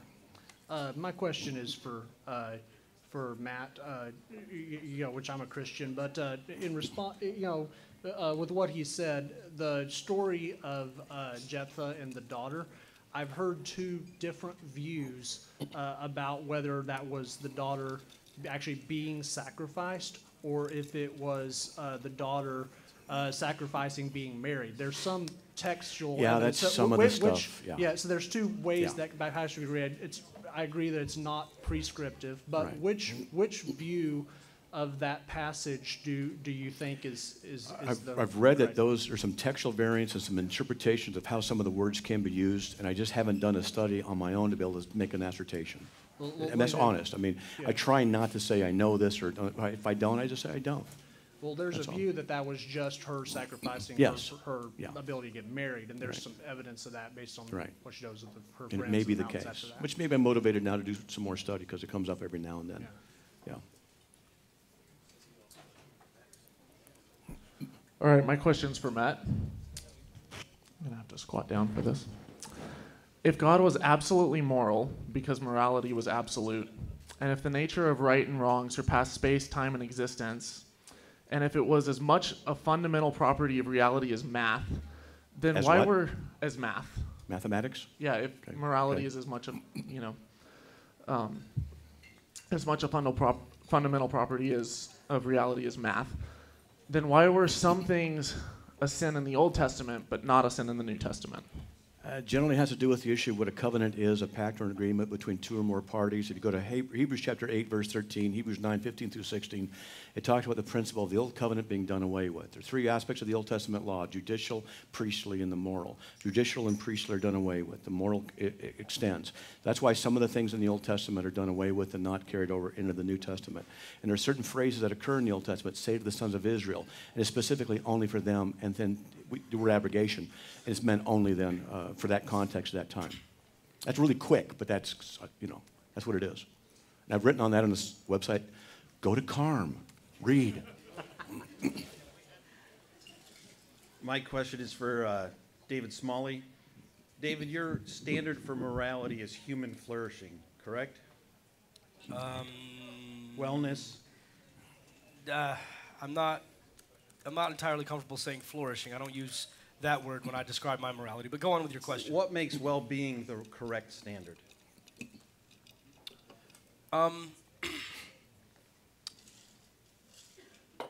That well-being is a fact of reality. It's not something that's subjective to our own opinions. If I break your arm, that's an actual thing that happened that is not conducive to your well-being. You're describing well-being, but what makes it the right standard? Well, because it's in the best interest of all human beings to have All? a favorable well-being. Yes. All? Sure. You want to Okay. come up here and sit here because that's good stuff. Are you familiar with the voluntary human extinction movement? No, I'm not. It's a movement of people who believe that the best thing for the earth is for humans to be extinct. Oh, yeah, I'm pretty sure that's a demonstrable fact. We're horrible for the earth. So wouldn't it be better for humans not to exist? Not for humans' well-being. No. So are these It'd humans... be better for the earth if the earth were making that decision, maybe so. Are these humans wrong?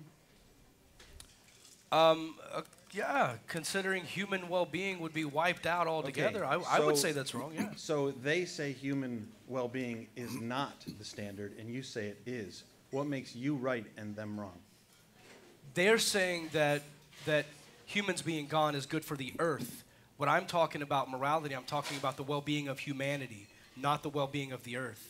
We can have an ecological argument as well and talk about what's better for the environment, and that would be for humans to stop doing what we're doing to the environment. But that's a different issue.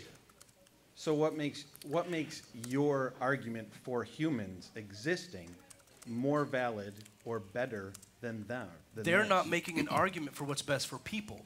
They're making an argument for what's best for the earth. So it's two different things. It's two different situations. So they're wrong. They're right about what's good for the earth. I'm right about what's good for the well-being of humanity. Okay. Matt, did you want to weigh in? I just want to comment a little bit. There's a common mistake made by people who say that facts equate to morality. Facts don't equate to morality. This is a cup. It does not mean that it's a moral issue. The problem comes in when you deal with what's called the is-ought bridge or the barrier. Something is, why ought we be following? And this is, it's basically the principles that deal with what you were talking about. The simple facts are not moral statements, and that's very important for us to understand. Just by saying it's a fact doesn't mean it's a moral thing. This is a fact. This cup is here. It's not a moral issue. You got to develop a bridge between the is and the ought, and that's hugely problematic. Right, but when you bring in the veil of ignorance, that's why it begins to matter. That's why I say the veil of ignorance is the mechanism and well-being is the standard. Yeah, we'll have to talk about that more another time. Yeah. Question for Matt. So, Matt, I'm a Christian. I'm actually a graduate student of Christian apologetics. I've used your resources many times over the years. But I do have a question for you, just to hear how you would respond to this. As I'm sure you know, many Christians reject inerrancy. They do think that the God of the Old Testament is a moral monster. They're not Christians. They just don't think that that is actually, accurate presentation of who God is. So they'll look at it and say, we look at the teachings of Jesus, and we look at the teachings of Jesus, and we see this self-sacrificial love. We see this incredible patience with humanity. We see love your enemies, do good for those who wrong you, and then they say God does not practice these very things. So how would you respond to sort of the mainstream Christianity's general approach that the God of the Old Testament is a false God or a misrepresented God based on what we know about the teachings of Jesus and the moral standards he establishes? They just don't know what they're talking about. And it's not just me boasting or whatever. Look, they just don't know what they're talking about. And it's often the case with a lot of Christians. I have to teach a lot of Christians what Christianity really is, what the Bible actually teaches. And that's the case. Come on, it's what it is. But God is compassionate. Exodus 34, verse 6. He desires that people turn from sin, Ezekiel 18:23. He has love for people, Isaiah 65:1. He's jealous for people in a good way, that he wants them to serve him. He's kind. There's verses for that. Patient, Exodus 34:6. He's vulnerable, Ezekiel 16:9. And it goes on and on. And what people who make those kind of statements are generally doing is just picking and choosing what they want in order to make their case. They're not looking at the whole. It's like someone saying God is all love, so how can you send people to hell? He's not all love. He's also just. He's also holy. Take the totality of what God is and represent him properly, not partially. And that's what they're doing there. Dr. Zach? Question for David. So there's a relatively recent development in theological thought called open theism. You're probably familiar with this. The basic idea is that God may not necessarily know what will happen in the future, that he actually does sort of operate in a kind of a veil of ignorance. And in that case, you might say that if you look at like the Noah's Ark story, the flood, God may not have realized what the implications could have been for what he was doing, or maybe the Garden of Eden, he may not have realized what would happen. He may not have known whether that would happen. So I'm asking, in this situation, if you were to take open theism and apply it to Yahweh, would that God therefore be a moral monster?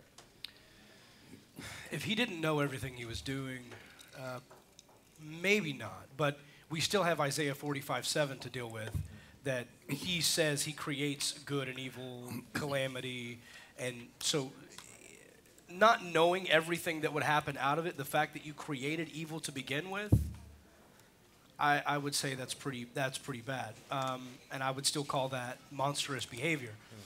Further, when you look at the commands he does, where he gets involved in specific little petty wars between people and says, hey, go kill their children, and regardless of what you know long-term impacts that's going to have, telling someone to break into a neighborhood and kill their nursing infants is a pretty monstrous thing to do. So even if God didn't have foreknowledge of all the impact he was going to have, he's still making some pretty monstrous decisions.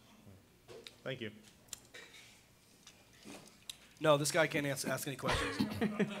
Hey, David. Oh, it's good to see you look again. at that guy. Yeah. Anybody listen to a couple episodes ago of Dogma Debate? This is Eric Hernandez, by the way. Texas preacher. Yeah. Okay, so even earlier with Tim's question, you said that morality was based on the well-being of human beings. Yeah. Now, assuming you eat meat because it's for the well-being of human beings, it's okay to kill these animals. So what would you say against an accusation of speciesism, where someone would say an alien race came to rape, kill, and eat us because it was in their best interest to do so, because it was for their well-being? My question is, what argument would you have to an alien race who comes, kills, and eats us because they're stronger than us, and it's in their best interest and their well-being? Please don't. I taste yucky. I'll say, man, I think, you know, more and more evidence comes to light about animal agriculture, what it does to the environment.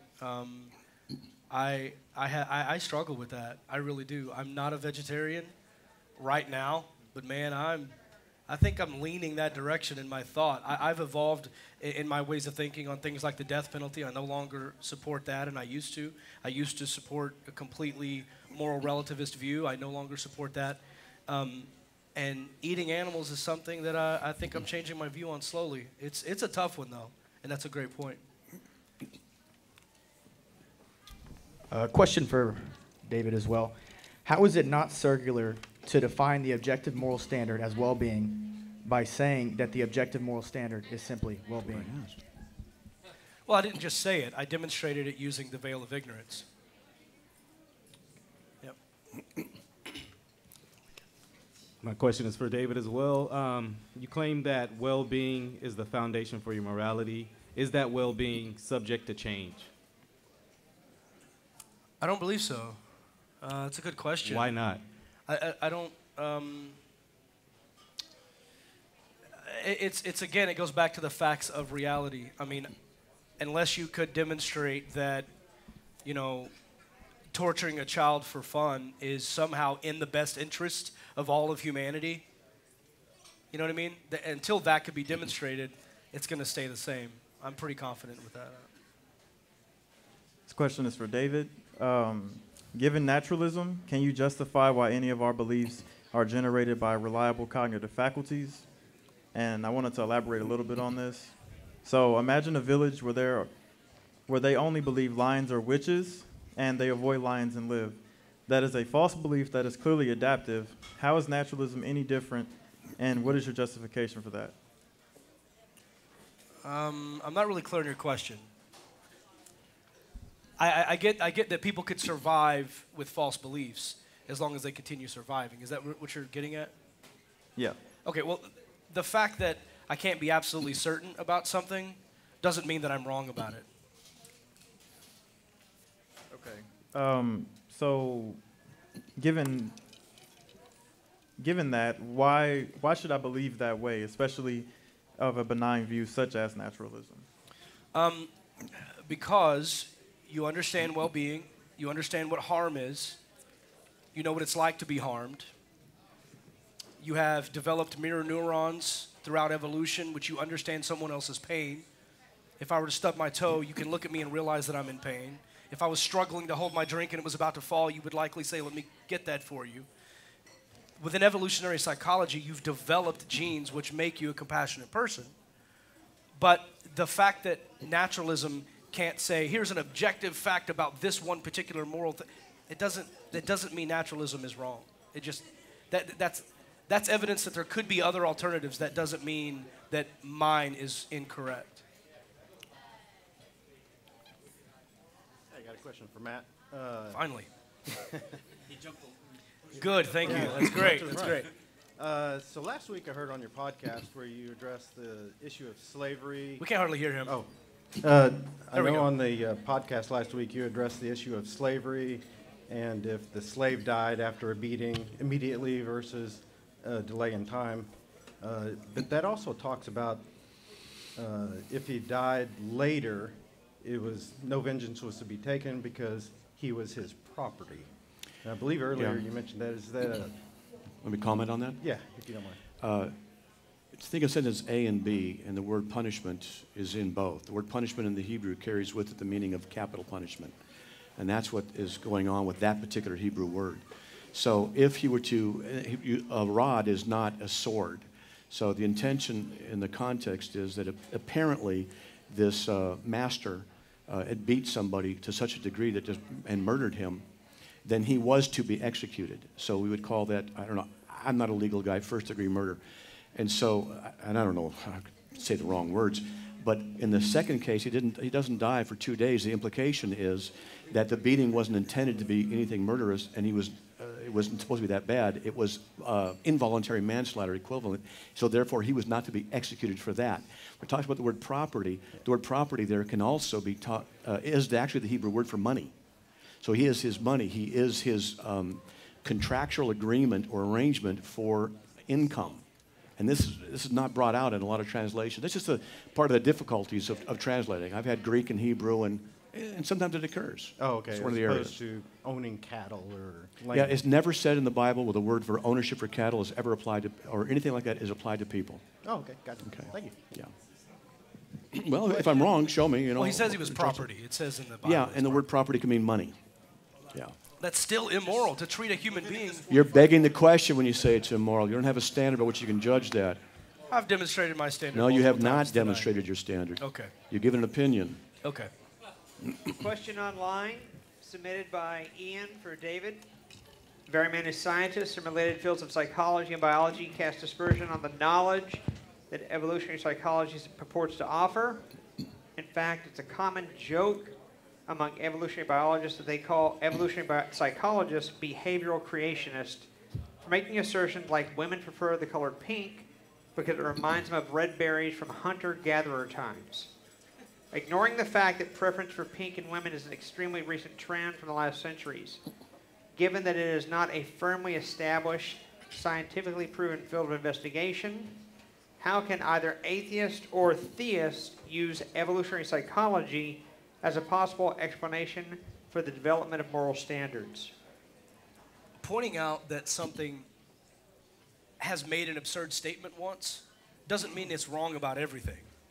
And regardless of what evolutionary psychologists may say that someone may agree or disagree with, does not change the fact of biological altruism.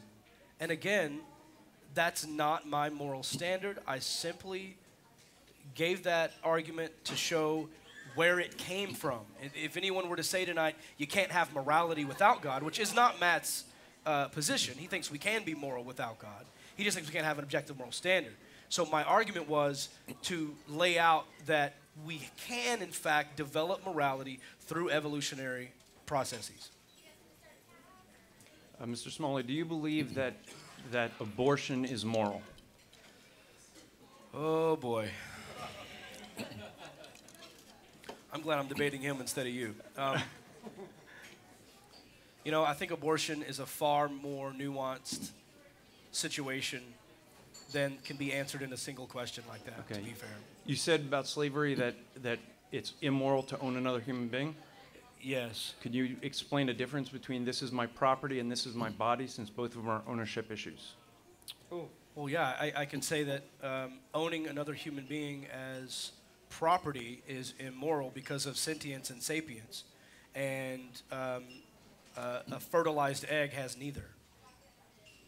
But they're both an ownership issue. It's a fertilized egg and a fetus. It doesn't have sentience and sapience. It has separate DNA.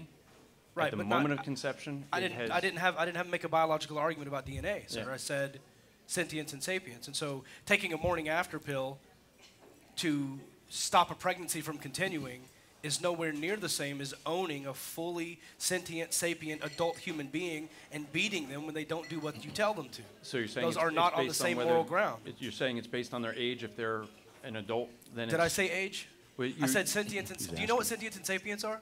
Because we can't have the discussion if you don't. Well, you talked about development. So you're saying that if they're in the womb, they're not as developed as once they're out of the womb. That's not exactly what I said. I would say that the moment before a fetus is born, if you reach in there and kill that thing instead of pulling it out, that's an immoral thing to do. I would say that that's not okay. That's why I said it's nuanced. It comes down to viability. It comes down to that fetus being able to survive without the mother. There's a lot of things to be discussed within the abortion debate. Okay. But it comes down to sentience and sapience, and I think it's really dangerous to start to equate that with owning an adult human being as property. Well, you just said the word adult again. So it's because adults have sentience and sapience that the issue unborn is, fetuses are they do human not. beings?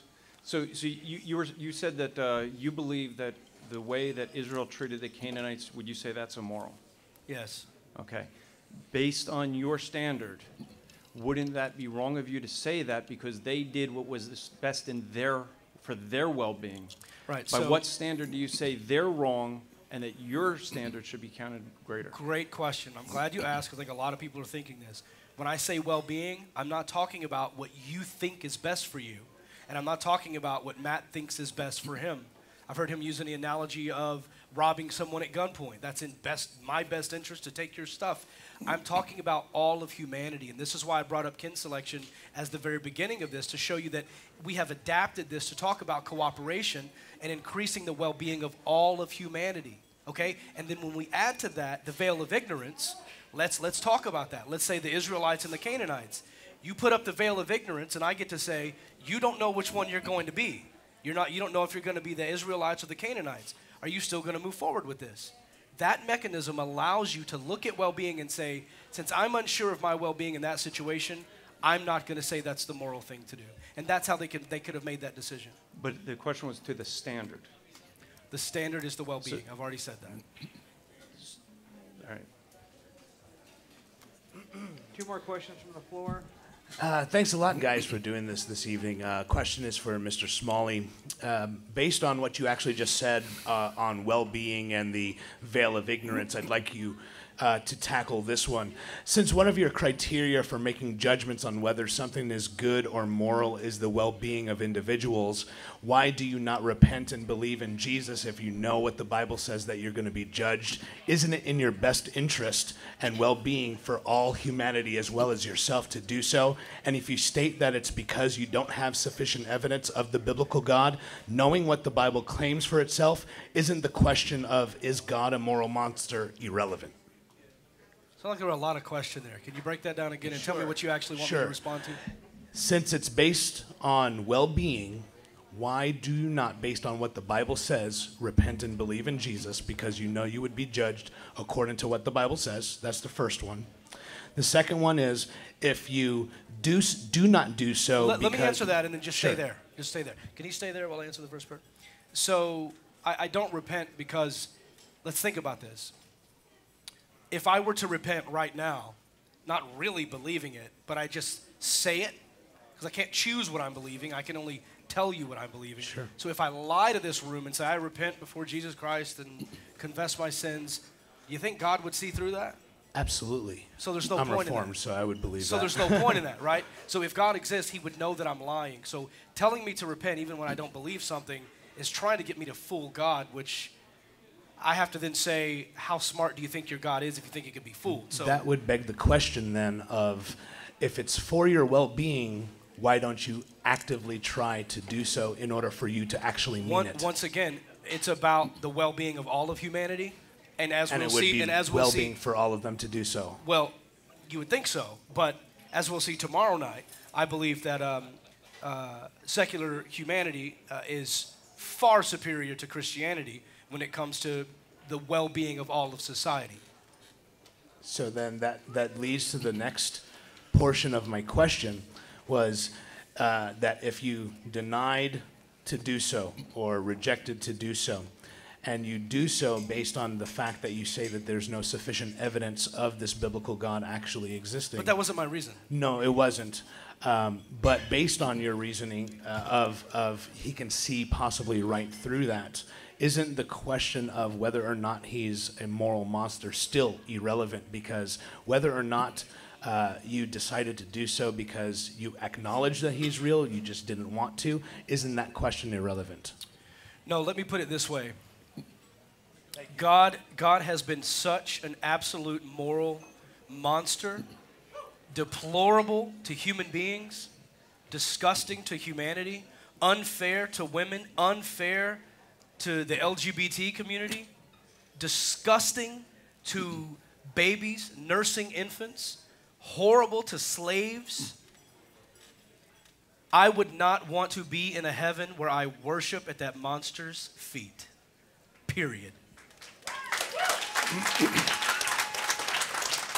Let me respond to that. To that blasphemous accusation based on emotion. Do you hear what you're doing? You don't like it, so therefore God doesn't exist. I don't like it, and so therefore I'm not going to follow him. That wasn't the argument. That's exactly what is happening. Let me finish. Hold on.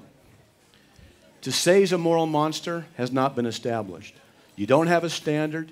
You don't have a standard. You don't have a standard. It's not objective. It's not transcendent.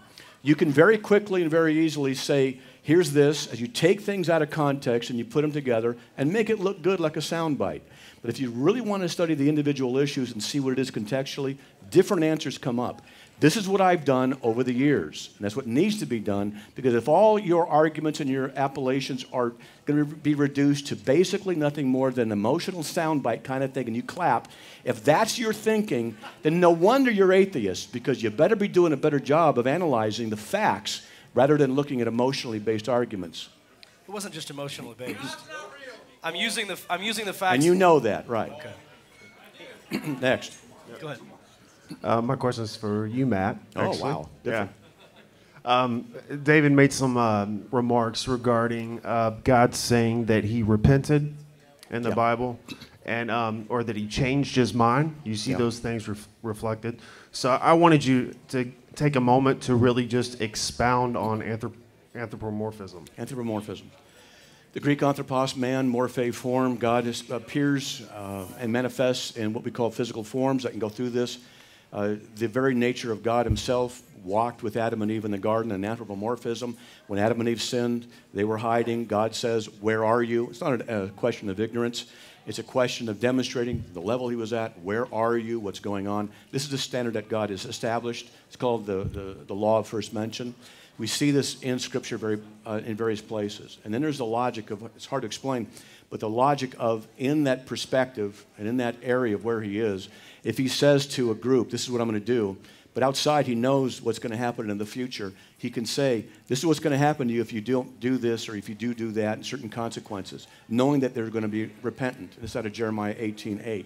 They do repent, and he says then he changes his mind. He's not changing his mind from the eternal sense, he's changing his mind from the temporal sense, and that's the perspective that is given in the Scriptures about what's going on in the issue of anthropomorphism. Now, that's very fast. There's more details to this. There are actually books written on this. They go into great detail, use the logic and the evidence, and it's worth reading. Last question. This Please. shy young man from the floor. Please don't be for me. You Please look don't be for familiar. me. Don't. He's had enough. Be nice to him. I'm cheating. Don't cheat. You're because cheating? I could do this tomorrow. No but cheatering. So, Matt. Yeah. Earlier you said the Bible never refers to slaves as property. Best of my knowledge, that's correct. If you go to verse, I'll Leviticus check it out. 25, 45, and 46, you'll buy your slaves from the heathens surround you. They shall become your property. The Hebrew word there, by the way, is akuzah, which is Strong's 272, which is used earlier in that same chapter, or actually Leviticus 10, I believe, to refer to houses and property. Okay. Would that mean that you were incorrect? If that's the case, then yes. Let me, hold on. What's the verse? I'll go research it. Leviticus 25, 45, and 46. Okay. And then in Leviticus 10, I believe, is where it's about the house, but I don't remember the verse. because I don't need to know the Bible. Although, if you're going to start talking about how atheists are taking Bible verses out of context, you might not want to spin, for example, the Elijah story in such a way that the objection still stands. Because even if the gang of youths, even if they were Crips and Bloods saying, you prophet, you need to die, I think that most of us who have the version of morality that David and I would defend would say that sending two bears to slaughter them is a massive overreaction to even a threat. There could be potentially more moral solutions to that, like, hey, let's knock them all out and have them arrested. Anything along those lines. But when an atheist objects to this, and you instead spin the story where there's potentially the same outcome, how does that resolve the problem? Well, when you use the word spin, there's certain connotations that go along with that, and I object to that. Like spinning slavery? Yeah, like spinning anything.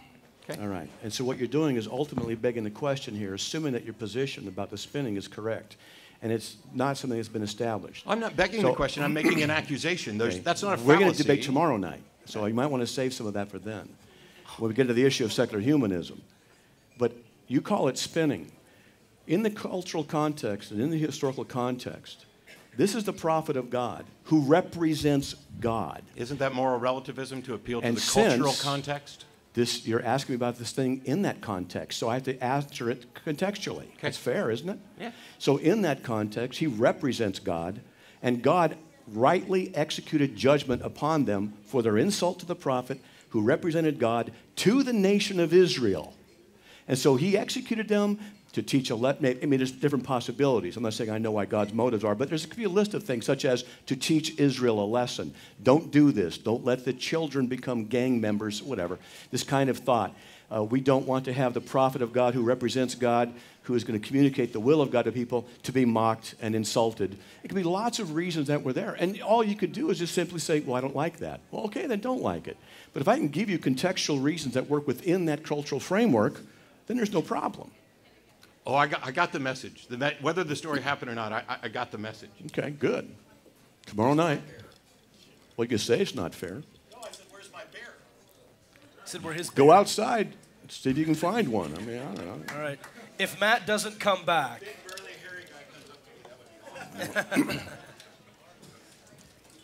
We will conclude now with closing statements. Me first. I didn't know we had closing statements. Would you? We got it. Go for it. You have 2 minutes to write one. Yeah, 2 minutes? How long is our closing He statement? just told me about 2 minutes, but about like 2 I minutes. told you Okay, earlier, whatever. you All can right. go as long as you want. Yeah. 2 minutes, that's Yeah. fine, whatever. Okay, so look, as I've already done in my life, I'm willing to change my position with new information. My opponent's not. And me being wrong about my position, whether we talk about it through evolutionary psychology or through well-being or with a veil of ignorance, doesn't mean his God isn't a moral monster. If my common sense morality serves me in all other moral situations, but it's not quite sufficient enough to evaluate God, because God in his infinite wisdom knows things I don't, then any God who judges me on that basis would be immoral, because he set me up to fail. He stuck his fingers in my ears and gave me a test that he knew I wasn't going to pass, and then tortures me for eternity for getting the wrong answers. Yet James 1:13 said that God doesn't tempt anyone. So yeah, I'm on board with whatever makes the most sense. I don't have to have absolute certainty in order for something to be a pretty good idea as to how it works, just like on the plane. But like I said earlier, that guy at the back of the plane that's claiming he has all the answers, who's claiming to be completely certain, who has said, in fact, that the guy who taught me how to fly the plane has crashed 11 of them, that's Matt Slick at the back of the plane, pretending to know things he doesn't know. And in fact, his position goes a step further and says, in fact, not only has my guy, my instructor, crashed 11 planes, But no one can land a plane unless you were taught by the guy I was taught from. And we're supposed to believe that this is a logical position. So I would submit to you that the God of the Old Testament, without a doubt, is a moral monster.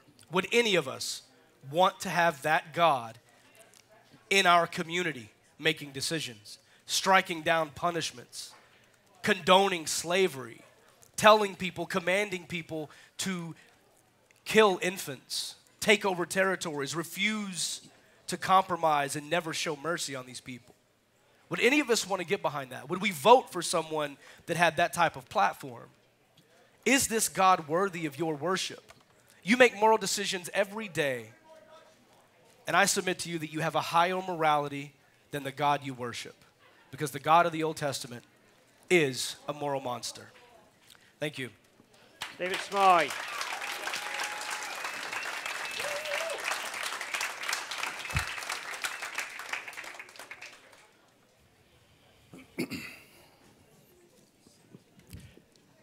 So he made accusations against my character, basically, saying that if I have, I will not change my position even though there might be new information. I just said, and you all heard it, if Matt Delahanty's verse is as it says, I said, yeah, then fine, I agreed. Right there in front of him, he still misrepresented what it was I said. Right there, even though I spoke to the contrary of what he just said, he actually accused me of doing the very opposite, and the evidence was right there in front of him. And yet he ignored it. This is the same, no insult meant, but your thinking is inconsistent. The evidence is there, you didn't see it. The evidence is there, you ignored it. You went to something else. You talk about common sense morality. Common sense morality? What's common sense to you may not be common sense to somebody else. You can't appeal to common sense without appealing to the logical fallacy of the majority says it's true, or what I feel common sense is, because what common sense to you is not the same as what common sense to me is. I want rational argumentation. I don't want platitudes. I don't want something that's emotionally based. I don't want something that is just accusatory. I want evidence. I want logic. Now, to say that God sets you up to fail, it's not a proper representation of God. We seriously need to discuss these issues, not when we have to go against each other in a public setting, and just go over them and work them out. Because it's so often the case, and particularly with atheists, and I've talked to thousands, maybe not thousands, 1,000 or so, whatever, that they just don't understand what it is they're criticizing. And I don't mean that to be insulting, but it's just typically the case. And so you don't represent our position properly. You freely choose, you personally freely choose to resist God. You freely choose to deny Him. He's not making you do that. He's not setting you up for a fall. You freely choose to reject Him based on your thinking, your preferences, and your ideology, which are all subjective. And then you all agree, my subjective rules mean that God's immoral. And I'm not pretending to know things or know all things. When you say, atheists have said that to me before, you're pretending. What, you know my heart now? No, I'm not pretending. If I don't know something, I don't know something. If I say I believe this is the case, I'll tell you I believe this is the case. I've been corrected before, and I'll continue to be corrected. After all, I'm married. But I'm not pretending to have any of these objective moral standards. I don't pretend it. I can make the case for it. And if you want to get into the transcendentals and really talk about some stuff on that level, then we'd be glad to discuss it. And I don't sit and stand in judgment of God and take scriptures out of context. And then take these sound bites about, oh, God's this, He did that, He did that, He did that. And you just whip these things out. I don't do that. I don't even do that with atheists. I don't even do that with Matt Delahanty or you. I don't do it where I take one little thing and then just rip these things all together and say, see how bad he is, see how evil he is, see how stupid he is. I don't do that because I believe it's immoral to do that. I believe it's a sin to misrepresent somebody by putting together so many things and do verbal carpet bombing and say, see, that's the representation of God. I don't intend to do that, and I don't do that. And furthermore, to have a higher moral standard than God is to beg the question that you yourselves have the authority to stand in an objective manner and judge the God of the universe. And let me tell you, He exists, and you're all going to die one day, and you're all going to have to face eternity. And you better ask yourself the question, because eternity's coming. I'm going to ask you, if you want, come up and talk to me afterwards about what happened when I was an atheist and what happened to cause me to be like this. And I'll tell you, you're going to face him. You're going to meet him. And just saying he's not, and just saying, Matt, you're preaching, whatever. I have to tell you as a minister of the gospel that this is the case. It's not because I'm mocking you. I'm not. I actually care about you. I mean, Dave right there is an atheist dude. I like Dave. I mean, we met right away. I like him. You know, come on over anytime. We'll do a barbecue. I care about you all, and I'm dead serious. I care about you. I care about you. And I'm not trying to be, pedantic. I do.